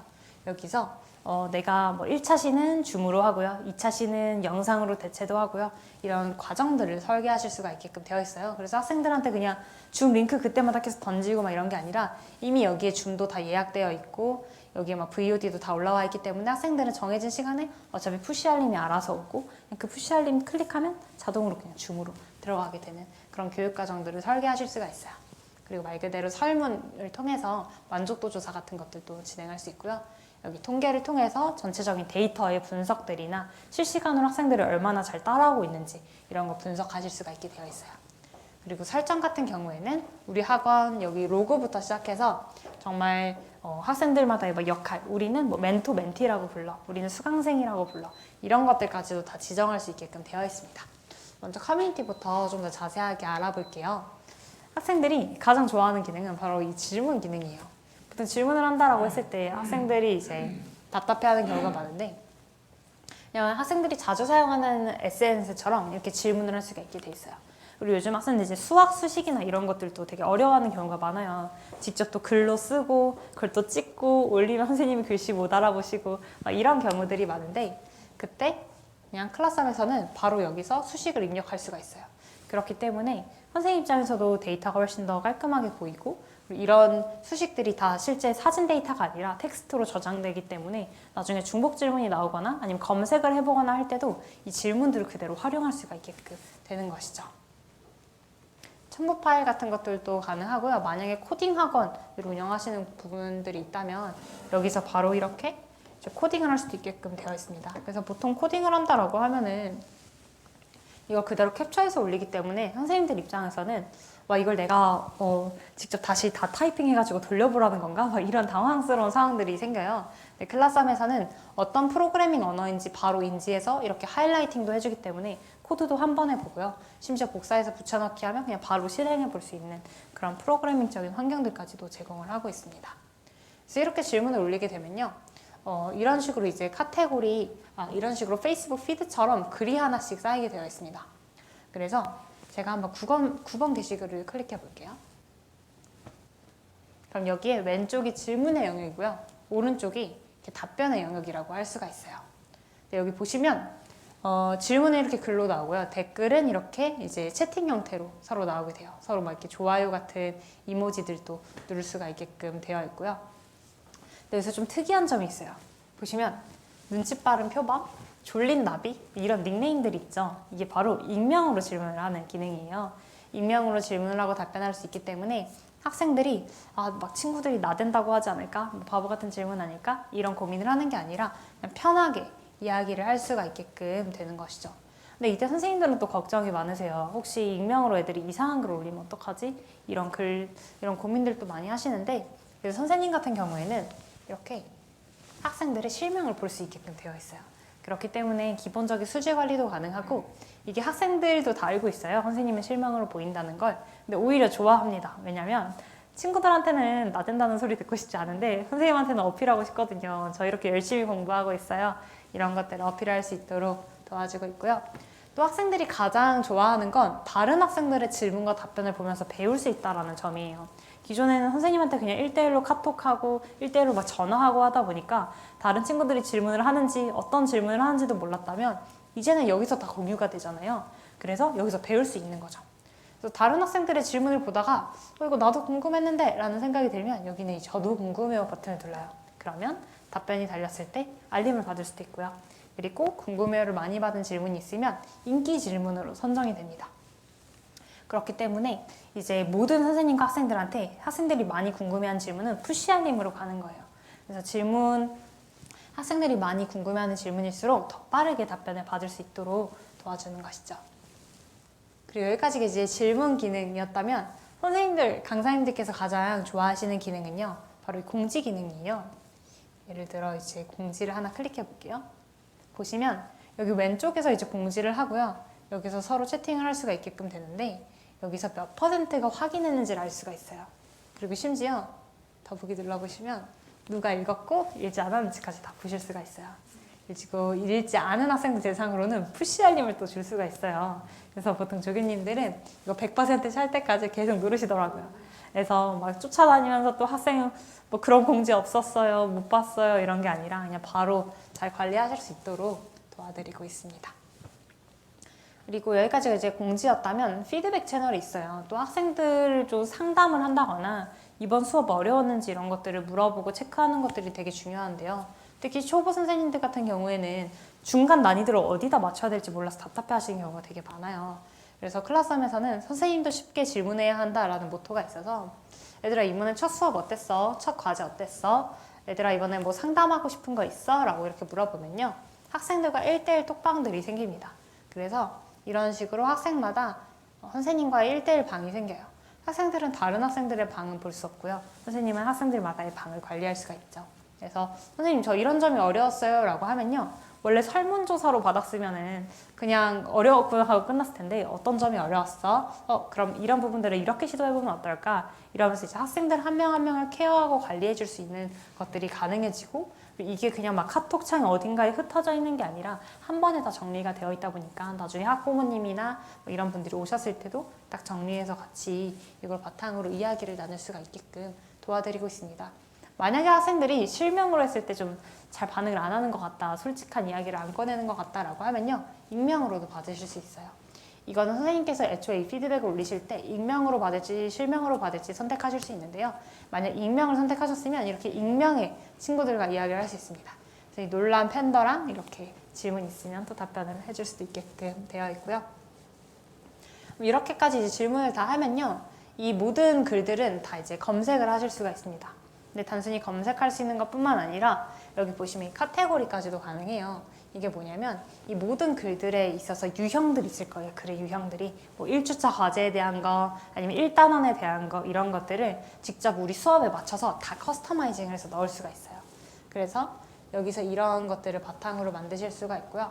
또 이 카테고리 같은 경우에는 처음에 선생님께서 수업을 시작하실 때 한 번만 설정을 해놓으시면요, 학생들이 이렇게 질문을 쓸 때, 올릴 때 그냥 딱 선택을 하게 돼 있어요. 그래서 질문이 자동으로 다 분류가 될 수 있게끔 도와드리고 있어요. 그리고 선생님들께서는 질문이 미해결된 것만 따로 모아본다거나 읽지 않은 거, 인기 많은 거 이런 것만 따로 모아볼 수 있기 때문에 선생님께서 단 5분을 쓰시더라도 훨씬 더 효율적으로 시간을 쓰실 수가 있게끔 도와드리고 있어요. 그 외에도 이제 여기 커리큘럼으로 넘어가 보면요, 그렇게 섹션 같은 것들도 나눌 수가 있게끔 되어 있고 컨텐츠를 다양한 종류로 추가할 수가 있어요. 예를 들어 뭐 중강의, 영상 강의도 올릴 수 있고요, 파일로. 그리고 유튜브 링크 같은 것도 담아서 학생들이 그걸 바탕으로 학습을 할 수 있도록 도와드리고 있어요. 특히 유튜브에 요즘에는 좋은 학습 내용들이 되게 많아서 이런 유튜브를 적절히 활용하시는 분들도 되게 많으시거든요. 그래서 1주차에는 학생들이 이렇게 줌을 듣고요, 2주차에는 이렇게 학생들이 뭐 VOD를 본다거나 이런 식으로 볼 수 있게끔 되어 있고요. 여기서 이걸 바탕으로 서로 이렇게 채팅도 할 수 있고, 학생들은 이제 채팅에 대해서 막 대댓글 같이 마치 카카오톡처럼 할 수도 있게끔 되어 있고요.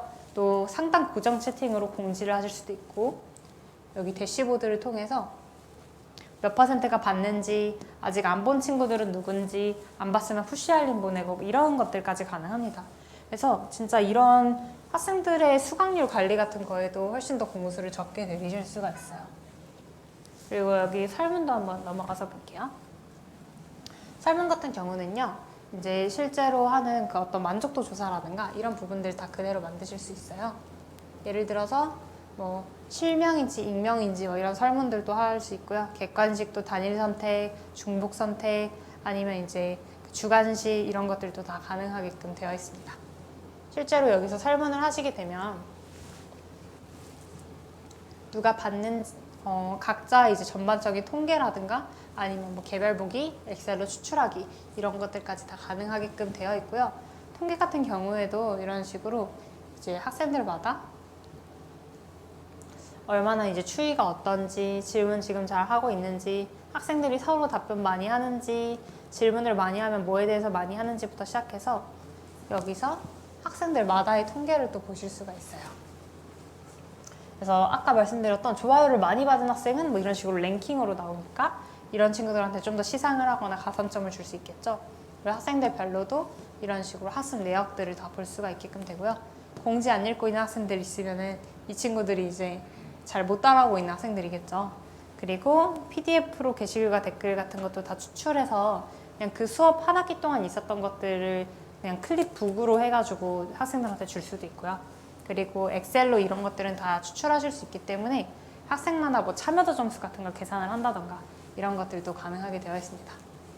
그리고 커리큘럼을 통해서도 학생들이 이제 얼마나 각자 이제 받는지, 그리고 학생마다도 뭘 얼마나 받는지, 얼마나 참여했는지를 다 알 수 있기 때문에 실제로 상담하실 때도 이런 화면 하나 띄워놓고 하시면 학생의 이제 관심사라든가 진도율 같은 걸 한 번에 보면서 할 수가 있게 되죠.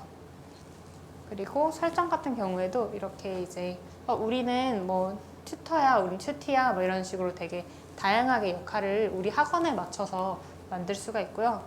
학생들을 초대하는 방법도 간단하게 되어 있습니다.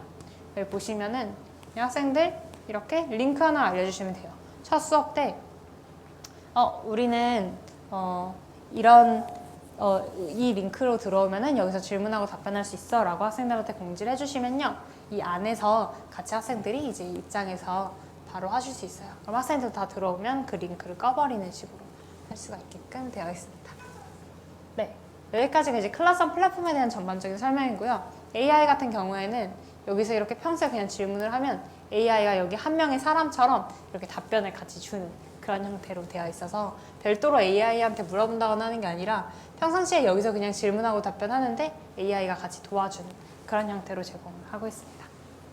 네, 여기까지가 이제 전체 서비스에 대한 설명이었는데요. 혹시 궁금하신 점 있으시면 질문 주시면 좋을 것 같습니다. 네. 아유. 네, 감사합니다. 원장님들 질문 없으세요? 우리 저기 온라인으로 들으시는 분들도 좋은 질문이 좋은 해답을 얻습니다.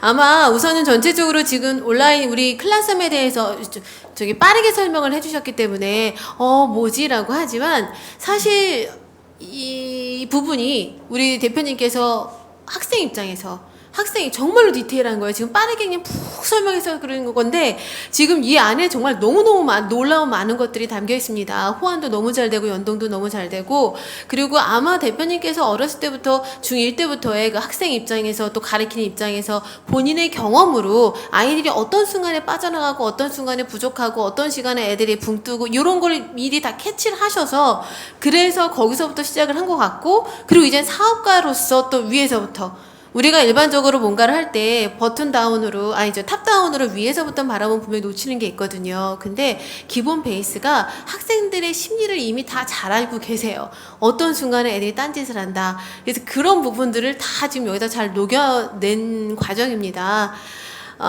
네, 지금 장착이 되지 않았지만 파트너 학습법은 굉장한 힘이 되어 있습니다. 네, 사실 솔직히 얘기해서 아이들이 이 스스로 우리 스터디처럼 이게 활성화되면 좀 속도로 원장님들이 마음이 급해가지고 야, 시간 없어, 빨리 이거 풀어, 이래서 그런 거지. 좀 기다려주고 그러면은 오히려 훨씬 아이들이 더 오래 멀리 갈 수 있는데 우리 원장님들 그걸 못 기다려주시니까 어머님이 대단하세요. 왜냐하면은 중학교 1학년 때 공부해야 되는데 친구 데리고서 그런 거 할 때 대부분의 어머님들은 야, 네 공부해 막 이럴 텐데 그걸 기다려주시는 분이었던 것 같아요, 부모님이. 네, 막 원래 터치를 많이 안 하셨어가지고. 네, 궁금한 거 우선 제일 중요한 게 그래도 이거에 대해서는 혹시 이렇게 빨리 들은 걸로는 사실 들으면 잘 모르고 그래도 활용을 해보시는 게 나을 텐데. 맞아요. 그러면 원장님들께서 어떻게 그냥 들어가시면 이거를 실습을 할 수가 있을까요? 데모 버전이나 이런 게 있을까요? 네네, 저희한테 네. 그 데모를 신청하실 수가 있어요. 그러면 네. 저희가 실제로 좀 활용해 보실 수 있도록 드리기도 하는데요. 그럼 신청은 어떻게 그냥 이 클래스룸 안으로 들어가면 되는 건가요? 네, 맞습니다. 여기 classroom.com 네. 들어가시면 이거 꼭 잘 들으세요, 원장님들. 이게 로그아웃이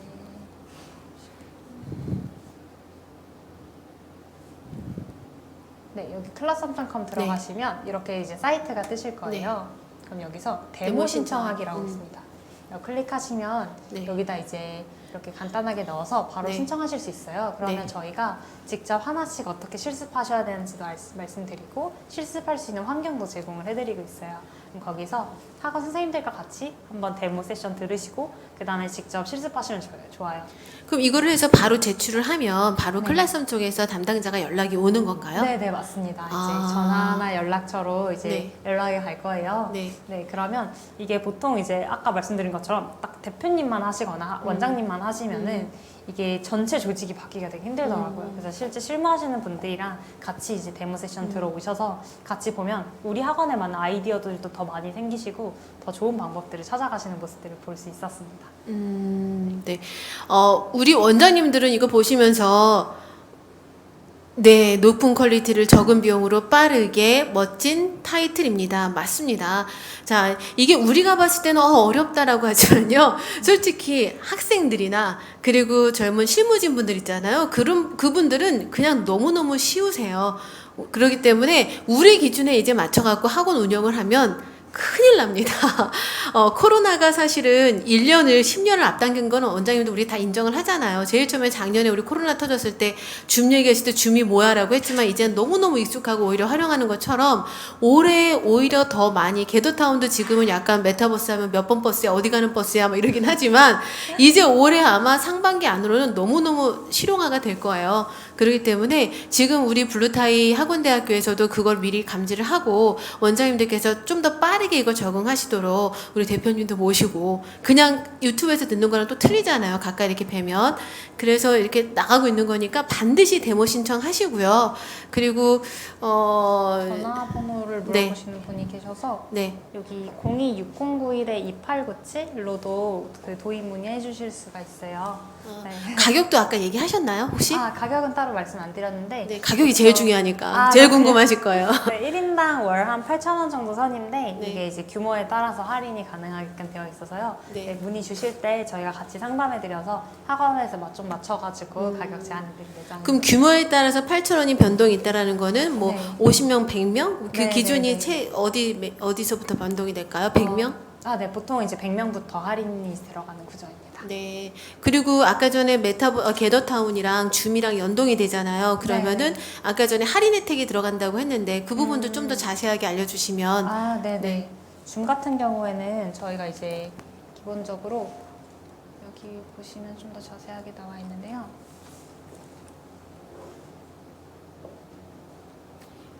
우리 클래스홈을 통해서 겟더타운이랑 줌을 할 경우에는 1인당 평균 어느 정도가 들어갈 겁니다. 라고 얘기를 해주시면 더 먼저. 네, 보통은 한 최소 5% 이상 할인이 되고요. 그래서 라이센스를 보통 5개 이상 구매하시면서 1년 이상 계약을 하실 경우에 할인 혜택을 받으실 수 있게끔 되어 있습니다. 네, 그리고 줌뿐만 아니라 이제 겟더 같은 경우에도 저희가 할인 거기는 더 많이 해드려요.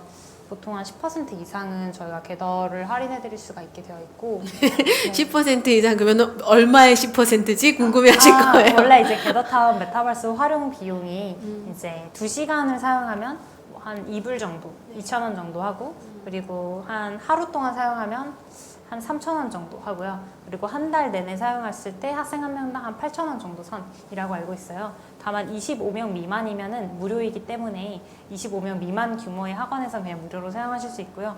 이제 그보다 좀 더 큰 학원들에서는 이제 한 사람당 매달 8,000원 정도라고 보시면 될 것 같습니다.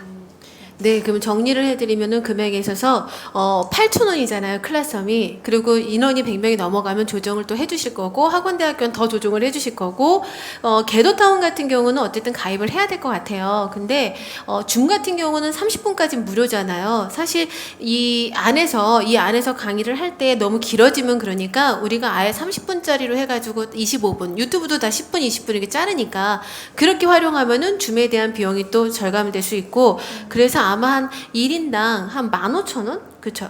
1인당 10,000원. 다 합치면 클래스홈 비용과 겟더타운 비용과 다 합치면은 한 15,000원 정도 들지 않을까요? 네네. 그 정도 될 것 같습니다. 네, 1인당 15,000원 정도로 해서 아이들 학생 관리나 이런 부분이 들어간다고 보시면 될 것 같습니다. 그리고 여기서 아이들이 소통하게끔 하면 선생님들의 노고가 아이들 관리하고 뭐 하고 이런 노고들이 거의 한 40%는 빠진다고 보시면 될 것 같아요. 그리고 아이들은 여기서 왜 네이버 지식인이 네이버가 큰 이유도 지식인 때문에 성장한 건 아시잖아요. 우리들이 네이버가 해준 건 없어요. 그냥 판만 깔아주고 너희들이 질문하고 대답한 거에 대해서 그냥 뭐 부여해주는 거 점인가 몇 점 이렇게 주는 건가? 그렇죠. 내공을. 네, 내공. 그것 때문에 네이버가 큰 거잖아요. 근데 여기도 지금 여기서 저는 가장 개인적으로 정말로 놀랍다고 본 게 아이들이 질문을 하고 답변하는 거에 대해서 거기에 동기부여와 그 다음에 시상을 우리가 원장님들이 그걸 끌 수가 있으니까 그래서 정말로 훌륭한 거라고 좀 봅니다. 이제 앞으로 오래전에는 왜 에디톨로지가 화두였지만 작년부터 올해부터는 큐레이팅이 화두잖아요. 이제 우리가 개발하고 이런 거에 대한 그런 신경을 쓰지 말고 개발은 개발자가 우리는 뭐가 좋은지만 갖다가 잘 쓰는 게 우리가 할 몫이지 않을까. 그래서 원장님들이 질문 같은 걸 많이 하시면 될 것 같습니다. 네, 좀 외람된 질문인데요. 클래스홈은 현실적으로 대학생들에게 많이 도움이 될 듯한데요. 우리 학생들은 초등부터 고등까지 질문하는 법을 잃어버렸어요. 클래스홈을 이용한다면 우리 학생이 이런 생각을 바꿀 수 있을까요? 네, 답변해 주세요. 네네.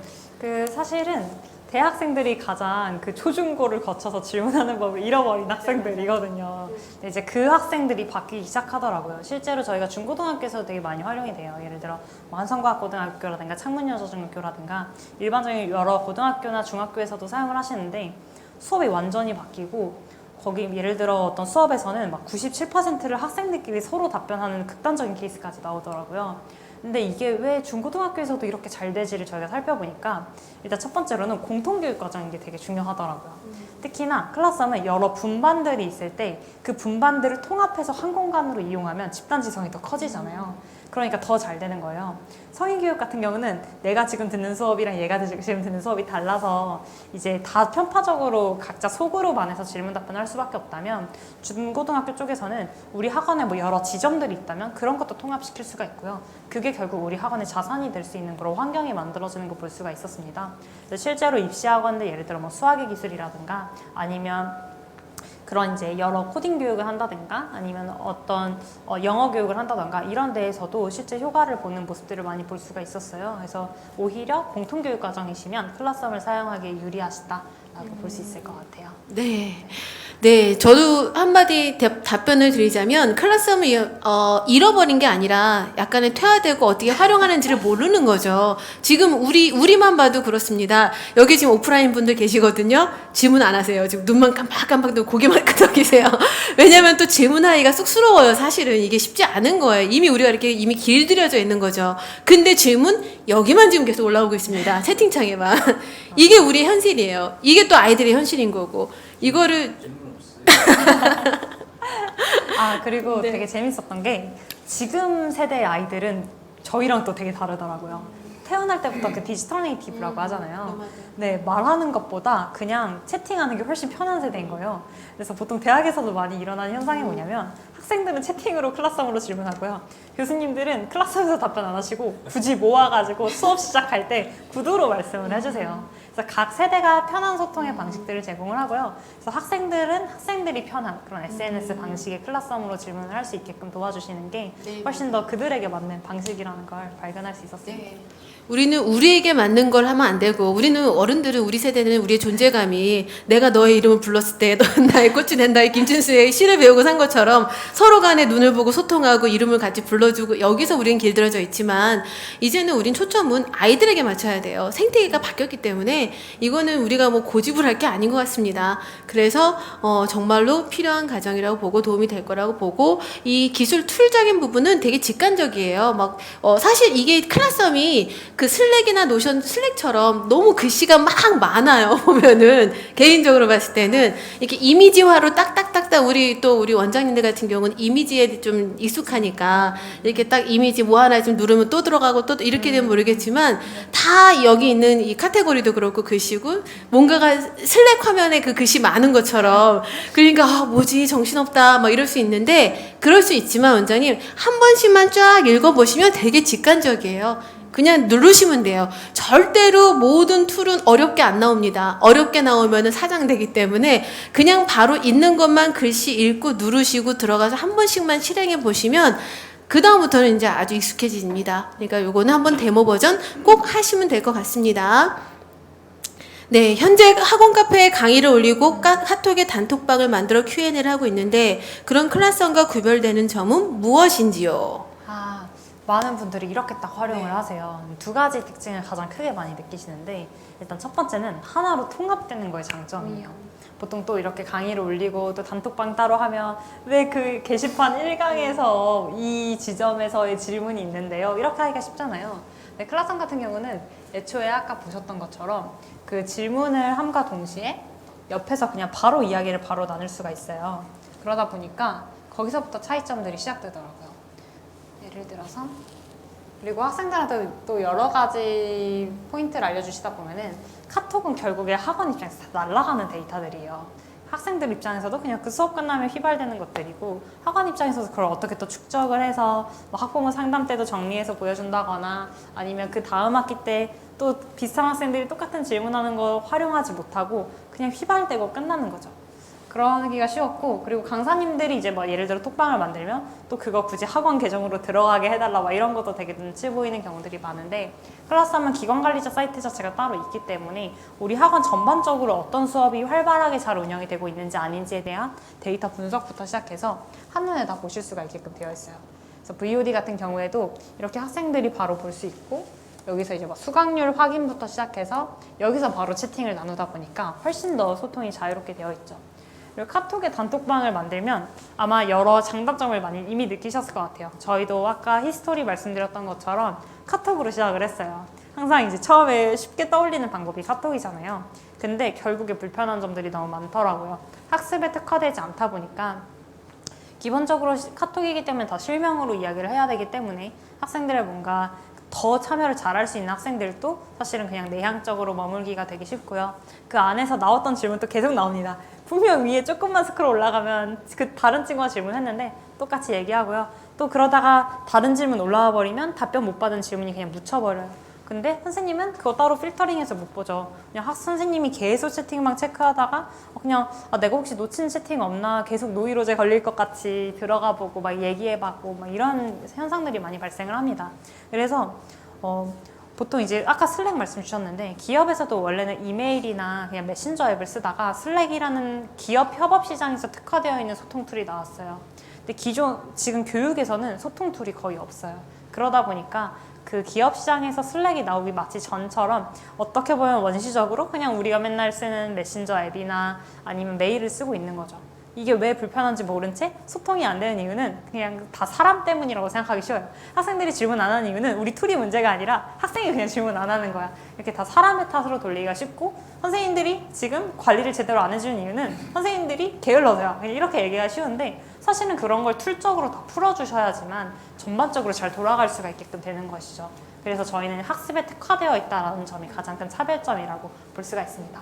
네, 맞아요. 슬랙도 어쨌든 간에 카톡에 대한 업그레이드 버전으로 나오는 거고, 뭐 간단하게 얘기하면은 카톡은 그냥 쭉 올라가는 거지만 이거는 이런 과정은 카테고리가 나눠져 있고 아이들이 그냥 막 뒤섞이는 게 아니라 미리 장을 딱 섹션을 구분해주고 아이들이 거기서 활동할 수 있게끔 하고 이미 섹션이 구분되어 있으니까 관리자도 관리하기가 편하다는 거잖아요. 그리고 사실 저도 아직은 이건 안 보여주셨는데 모든 게 엑셀로 정보로 넘어간다고 하니까 그럼 엑셀 정보화로 저게 다운받기로 다 돼 있으니까 훨씬 원장님들이 관리하기가 편하시겠죠.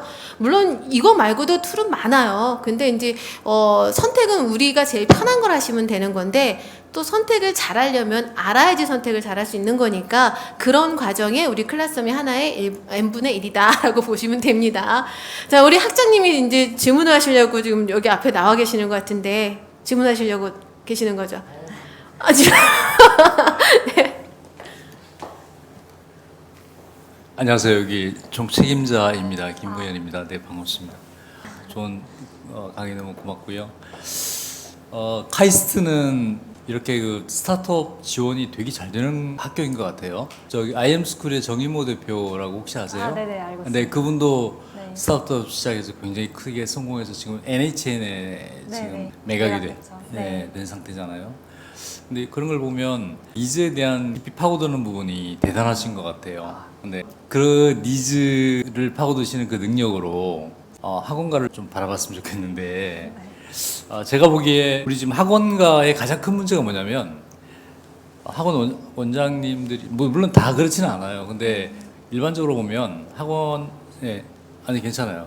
일반적으로 보면 못생겨가지고 일반적으로 학원 원장님들이 학원을 운영하면서 우리 학원은 아직도 뭐 한 4, 5년 이상은 뭐 AI 아니면 메타버스 이런 거 나와도 오프라인에서 관리를 할 수 있어.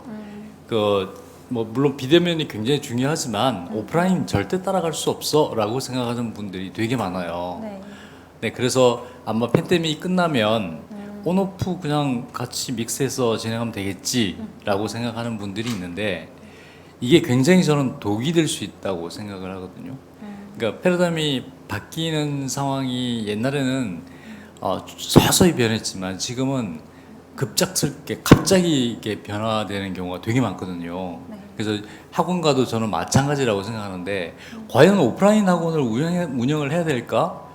라고 이렇게 고민을 하는 분들이 종종 있을 것 같아요. 저도 되게 많이 하거든요, 그걸. 오프라인 학원이 존재할까? 네네. 자, 그러면 이제 학원 원장님도 그래요. 아니, 관리하려면 학원에 와서 관리를 해야 돼. 그래야 제대로 된 관리를 할 수 있어. 평가도 할 수 있고, 할 수 있어. 라고 얘기를 하는데, 오늘 대표님 강의 들어보면, 온라인에서는 더 철저하게 관리를 할 수 있겠다는 생각이 좀 들어요. 네, 그래서 앞으로 한 2, 3년, 길게는 한 5년 그 사이에 학원가의 패러다임이 엄청나게 크게 변화가 될 것 같은데 혹시 학원 다녀보셨죠? 많이 다녔죠. 네, 다녀보셨죠. 네. 그 대표님이 생각하시기에 네. 학원이 지금 상태에서 학원이 이제 메타버스 도입하고 AI 도입하고 하잖아요. 네. 어떻게 변화가 될지 대표님의 생각을 너무 짧게 말고 네. 좀 한번 좀 들어보고 싶어요. 네. 저는 많은 분들이 이제 막 코로나19 이후에도 온라인이 또 계속 지속될까 뭐 이런 이야기들 많이 주시긴 하지만 아까 기술이 도구라고 말씀드렸던 것처럼 저는 온라인과 오프라인도 사실은 도구라고 생각을 합니다. 온라인이 오프라인을 대체할 수 없는 장점이 있고요. 오프라인이 온라인으로 대체할 수 없는 장점들이 좀 분명히 있다고 생각해요. 예를 들어 학생들이 온라인으로 아무리 열심히 해도 사실 오프라인 정도의 라포를 형성한다거나 친밀감을 형성하고 내가 그 안에서 나의 정체성을 느끼고 안정감을 느끼고 이런 것들은 사실은 대체하기 힘든 경우들이 좀 많기는 하고요. 그랬을 때 결국에는 저는 우리 교육의 가장 중요한 목적을 먼저 설정을 하고 그거에 맞는 도구를 배치해야 한다고 생각해요. 이게 그냥 온라인 100%로 하는 게 정말 중요한 것들은 진짜 우리가 어떤 지역이나 어떤 시간적인 차이나 이런 것들을 극복하고 시작하는 게 굉장히 중요하다라고 하면은 아예 100% 온라인에 맞추는 게 중요할 수 있지만 굉장히 지역 거점으로 운영되는 교육 같은 경우에는 전 오프라인과 온라인을 적절하게 활용하는 형태가 오히려 더 적합하다고 생각합니다. 그러면 온라인과 오프라인 각각이 대체할 수 없는 장점이 뭐가 있나를 살펴보면 저는 보통 첫 수업은 만약에 로컬 기반의 수업, 지역 기반의 수업이라면 오프라인으로 먼저 하는 게 좋다고 많이 말씀을 드려요. 그래야지만 사람들이 얼굴 보고 내가 온라인으로 질문을 하더라도 어떤 사람들이 있는 공간에서 질문하는 건지도 대강 알 수가 있고요. 그리고 그 친밀감 형성한 걸 바탕으로 온라인과 오프라인을 적절히 이어나가더라도 그 집단 자체가 이어질 수가 있게끔 되거든요. 그래서 저는 사실은 그래서 온오프라인은 둘 다 잘 활용해야 한다라는 거에 오히려 더 그런 파고요. 그래서 그럼 온라인으로 잘할 수 있는 건 뭐냐라고 했을 때 기존의 오프라인에서 전 비효율적으로 이루어졌던 것들이라고 생각을 해요. 실제로 저희 기업 안에서도 갖고 있는 룰이 뭐냐면 너가 똑같은 말을 3번 이상 할 거면 무조건 영상으로 남겨였거든요. 그렇게 하는 이유는 실제로 많은 오프라인 수업에서 비효율적으로 이루어졌던 게 학교에서도 보면 똑같은 선생님이 밤마다 들어가서 똑같은 말을 읽고 나옵니다. 그게 오프라인으로 전달해서 어떤 의미가 있냐라고 하면은 자는 학생 좀 더 선생님이 바로 확인해서 머리 한 대 더 때릴 수 있다. 약간 이런 정도의 것을 관리라고 볼 거냐 아니면 비효율적인 걸로 볼 거냐. 근데 사실 기존에도 이런 부분에 대한 문제점 제기는 계속 이루어져 왔어요. 예를 들어 플립러닝이라고 해서 영상을 미리 집에서 학습하고 그 다음에 학생들이 와서 학습 활동을 하게끔 시키는 그런 것들이 이제 플립러닝이었는데 그동안 잘 안 됐어요. 근데 그 이유는 넘어야 할 벽들이 너무 많았거든요. 기존에 오프라인으로 읽기만 하면 됐었는데 내가 굳이 온라인 강의 영상을 또 따로 촬영을 하고 학습 활동을 또 따로 오프라인 설계를 해서 그걸 하라고 하니까 장벽이 너무 많은 거죠. 그래서 저는 이번 코로나19에서 우리에게 시사하는 점은 그냥 단순히 겉으로 표면적으로 보기에는 그냥 온라인의 강의가 증가했다, 비대면 교육이 증가했다, 이 정도 변화로 보이지만 정말 근본적인 변화는 선생님들께서 IT를 활용할 줄 알게 되는 분들이 많아진 거라고 생각을 해요. 사실 저는 거기서부터가 그동안에는 오프라인과 온라인을 적절하게 활용을 했어야 됐는데 온라인은 내가 괜히 잘 모르겠고 어렵고 장벽이 너무 높으니까 오프라인으로만 어떻게든 해결하려고 해왔어요.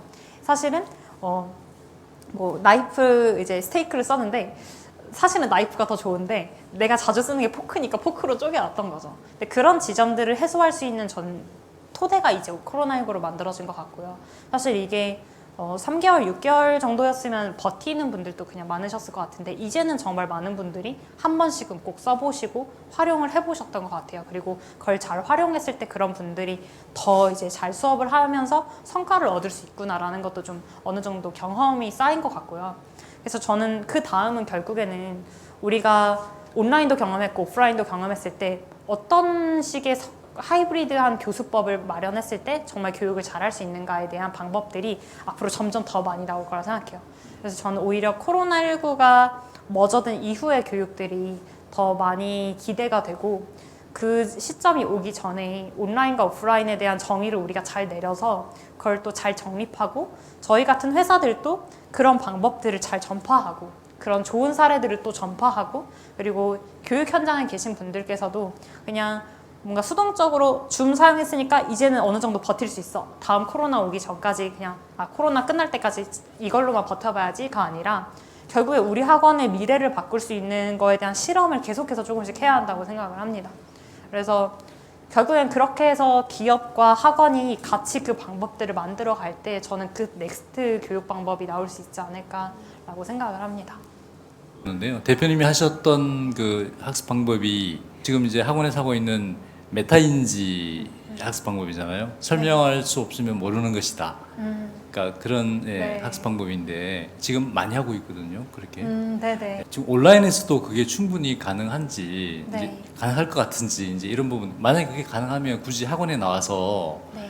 그 교육을 받을 필요가 없거든요. 네네. 그래서 예를 들면 뭐 저희가 집에서 미리 공부하고 와서 선생님한테 설명하고 선생님이 거기에 대한 첨삭을 하고 이런 그 학원 형태들이 많아지고 있어요. 네. 근데 그게 온라인에서 만약에 가능하게 되면 처음에 이제 학생들하고 어떤 릴레이션이나 이런 부분은 충분히 할 수 있겠죠. 그렇게 네. 오프라인에서. 근데 그 이후에 오프라인이 필요할까? 근데 이런 고민도 좀 많이 해봤거든요.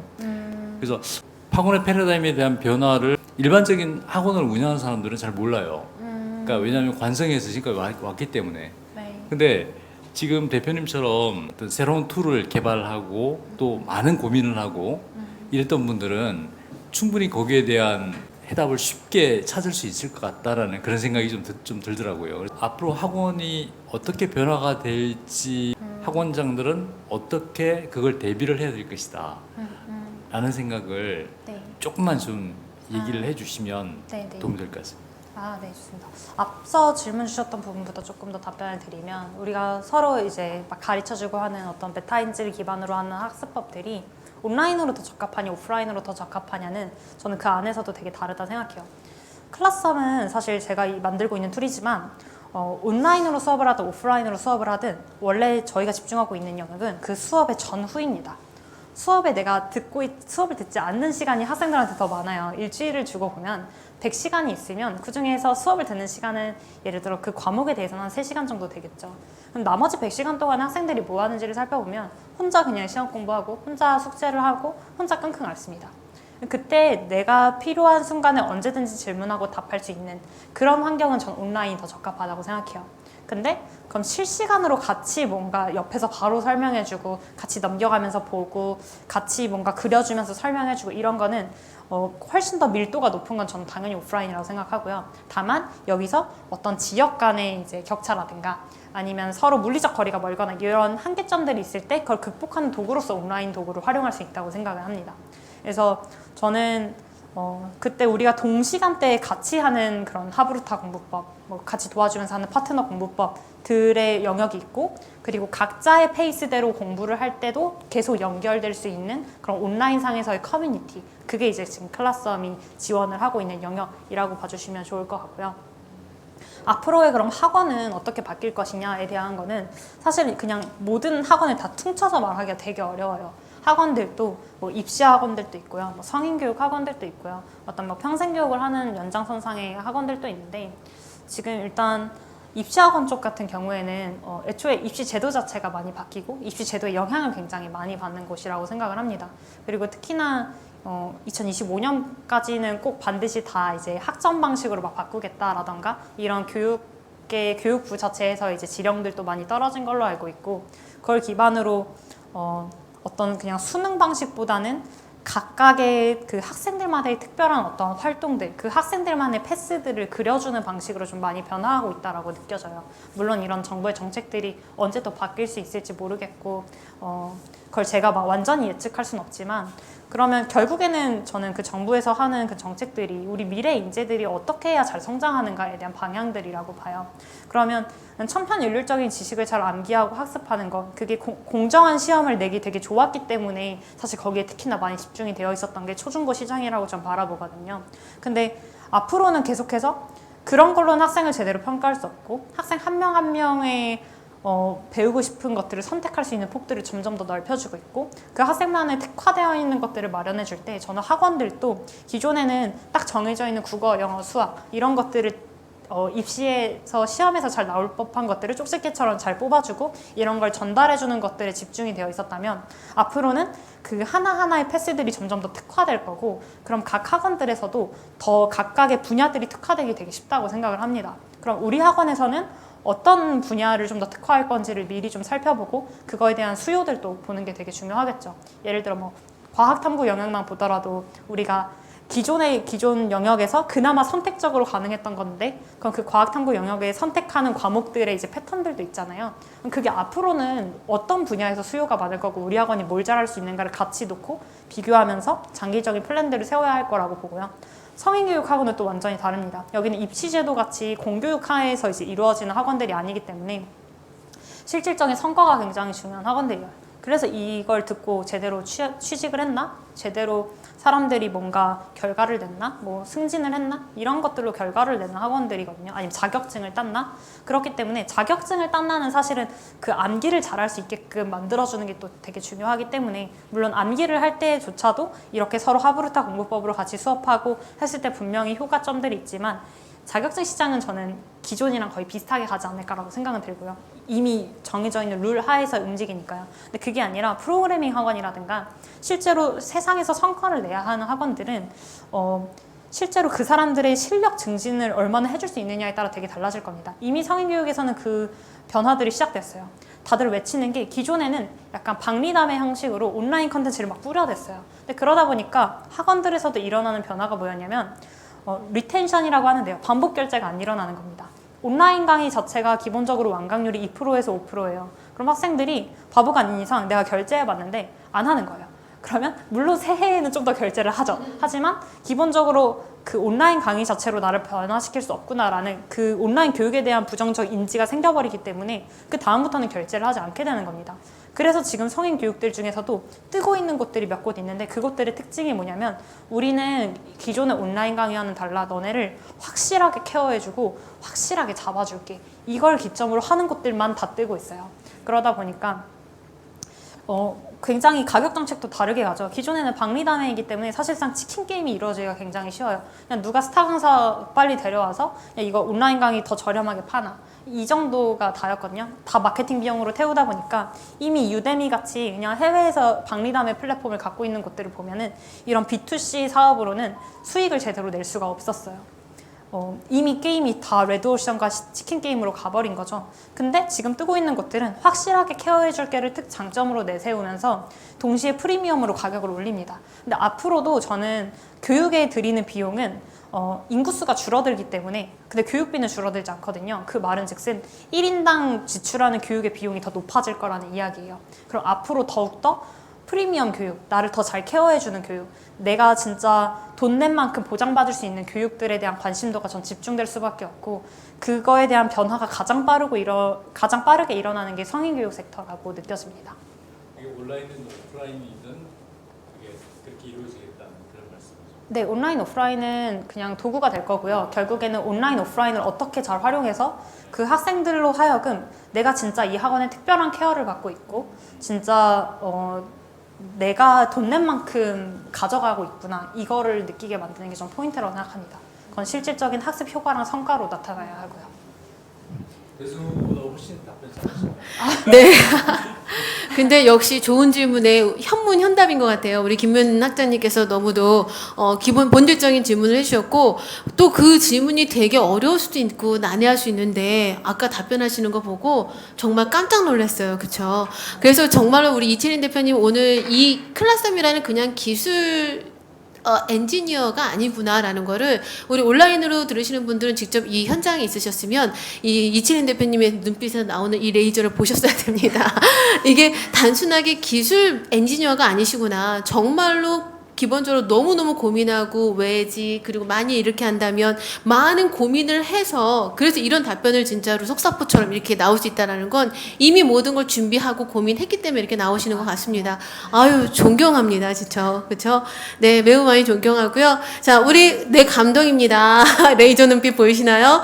네 결국은 우리가 편하기 위해서 이런 툴을 사용하는 게 아니라 결과적으로 우리가 이런 걸 또 배우고 이렇게 하는 건 더 밀착적으로 우리 아이들을 관리하기 위한 거 기본적인 거는 툴이 하고 기술적인 건 툴이 하더라도 더 관리하기 위한 부분에 있어서 우리가 이런 거를 강의를 또 원장님들 들으시고 또 우리 대표님도 어떻게 하면 더 이런 밀착 소통을 할 수 있는지 그래서 그거에 대한 본질에서부터 이게 모든 게 업그레이드가 되지 않는가 싶습니다.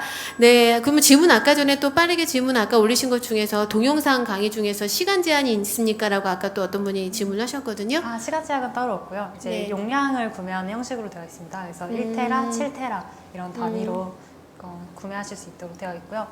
그 가격 자체가 되게 저렴한 편이어가지고 아마 그 부분은 저희는 이제 소통에 대해서만 집중을 하고 있고 나머지는 다 그냥 저렴하게만 제공을 해드리고 있어서 좀 더 그냥 편하게 사용하실 수 있을 것 같습니다.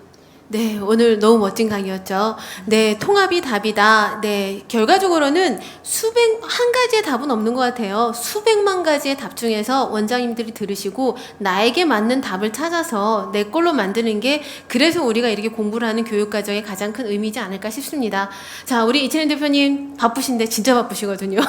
TV도 나오시고 엄청 바쁘신데 어쨌든 이렇게 또 와주셔가지고 너무 감사합니다. 자, 데모 얼른 신청하시고 궁금한 거 있으면은 빨리 문의들 하시기 바랍니다. 자, 다시 한번 우리 감사 인사, 우리 짝짝짝짝, 우리 감사합니다. 우리 온라인 분들도, 네, 너무 감사합니다. 수고하셨습니다. 이런 댓글 좋아요. 네, 알겠습니다. 네, 감사합니다. 감사합니다. 네, 자, 여기까지 우리 블루타이 9기 블루타이거 오리엔테이션 강의를 마쳤고요. 자, 우리 다음 주부터가 우리 이제 본강의 시작입니다. 우리 지금 많은 분들이, 저희가 따로 이렇게 뭐 없이 그냥 공지 한 번만으로도 지금 신규 원장님들께서 지금 막 등록을 하고 계시는데, 혹시라도 고민하시거나 아직 주저하시는 분들은 우리 홍정한 대표님께서 하신 명언이 있습니다. 머뭇거림은 무능이다라고 어서 빨리 결정하시고 자 블루타이 우리 9기 블루타이거에 합류해 주시기 바랍니다. 자 우리 다음 주에 다시 뵙겠도록 하겠습니다. 감사합니다.